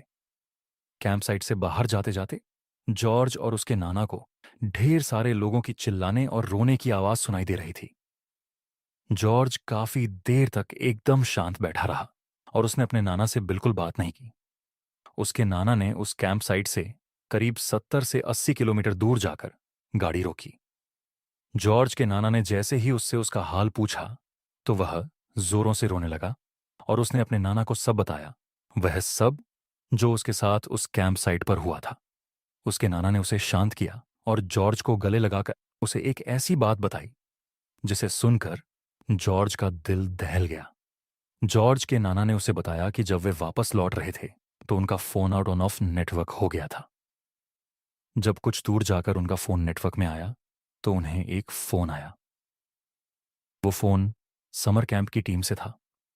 उन्होंने उसके नाना से कहा कि वे बहुत देर से उनका फोन मिलाने की कोशिश कर रहे हैं। उन्होंने जॉर्ज के नाना को बताया कि जिस बस में सब बच्चे और कैंप ऑर्गेनाइजर थे उसका रास्ते में ही एक्सीडेंट हो गया था और उस एक्सीडेंट में कैंप ऑर्गेनाइजर के साथ साथ बस में मौजूद सारे बच्चे भी मारे गए। उस फोन कॉल के तुरंत बाद जॉर्ज के नाना जी फौरन ही जॉर्ज को उस कैंप से वापस लेने आ गए। जॉर्ज और उसके नाना जी काफी देर तक एक दूसरे को गले लगाए रहे। उस दिन जॉर्ज 2 बार मौत के मुंह से बचा, लेकिन उसके साथ जो भी हुआ उसके बाद से कभी भी वह किसी कैंप में नहीं गया और न ही कभी वह उस भूतिया कैंप को भुला पाया है। बोर्डिंग स्कूल अपने घर से दूर एक ऐसी जगह है जहां शायद कोई भी आपका अपना नहीं होता। इसी बीच अगर आपके साथ कोई अनहोनी हो जाए तो आप कहां जाएंगे? स्कूल्स में आत्मा और पैरानॉर्मल एक्टिविटीज के होने की ऐसी कई घटनाएं हैं जो आपके होश उड़ा देंगी। और हमारी आज की कहानी भी शिमला के एक बोर्डिंग स्कूल में हुई एक ऐसी ही सच्ची घटना पर बेस्ड है। मुंबई में रहने वाले सिड और नेहा की शादी को 2 साल होने वाले थे। वह पहली बार तब मिले थे जब वह दोनों क्लास 11वीं में थे और शिमला के एक बोर्डिंग स्कूल में पढ़ रहे थे। दोनों को तभी एक दूसरे से प्यार हो गया और तभी से वह दोनों एक साथ थे। अब करीब 10 साल बाद वह अपनी एलुमिना मीट यानी अपने स्कूल रियूनियन के लिए वापस अपने पुराने बोर्डिंग स्कूल जा रहे थे, लेकिन उन्हें नहीं पता था कि इस बार कौन सा बुरा साया उनका इंतजार कर रहा है। स्कूल पहुंचते ही सिड और नेहा का स्वागत स्कूल के सीनियर्स ने किया और उन्हें ग्रीट करके वे उन्हें ऑडिटोरियम तक ले गए जहां प्रिंसिपल ने सभी एलुमनाई का वेलकम किया और पार्टी शुरू करने का ऑर्डर दिया। सिड और नेहा को पार्टी में बहुत मजा आ रहा था। उन्होंने खूब डांस किया और ढेर सारी पिक्चर्स क्लिक की।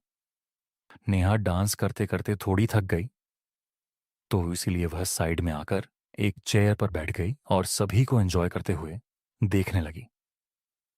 तभी उसकी नजर भीड़ के पीछे खड़े एक लड़के पर गई जो कि उसी को देख रहा था। उस लड़के का हुलिया काफी अजीब था। उसकी आंखों के नीचे काले धब्बे थे, स्किन पीली पड़ी हुई थी और चेहरे पर अजीब सी उदासी थी।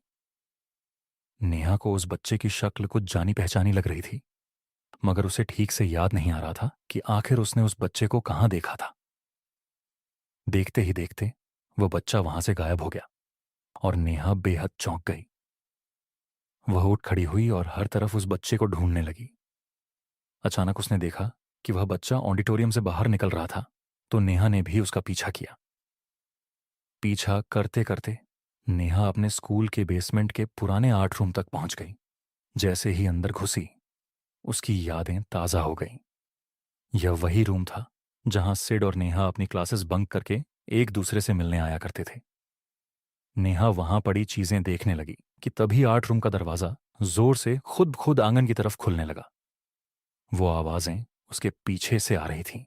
वह पलटी और उसने देखा कि वही बच्चा आर्ट रूम के कॉर्नर में बैठा रो रहा था। उसने अपना चेहरा अपने हाथों से छुपाया हुआ था। नेहा यह देखकर और ज्यादा डर गई और वह दरवाजे को जोर जोर से नॉक करने लगी और चिल्लाने लगी। जब उसने दोबारा पीछे पलट के देखा तो वह बच्चा अब वहां नहीं बैठा था। वह दरवाजे की तरफ मुड़ी और तब जो उसके साथ हुआ उसे देख उसकी रूह कांप गई। वह बच्चा दरवाजे के पास क्रॉल करता हुआ उसकी तरफ आ रहा था। उसका चेहरा बदलकर बिल्कुल एक डेड बॉडी जैसा हो गया था। नेहा बहुत जोर से चिल्लाई और इतना डर गई कि वह अपने होश खो बैठी।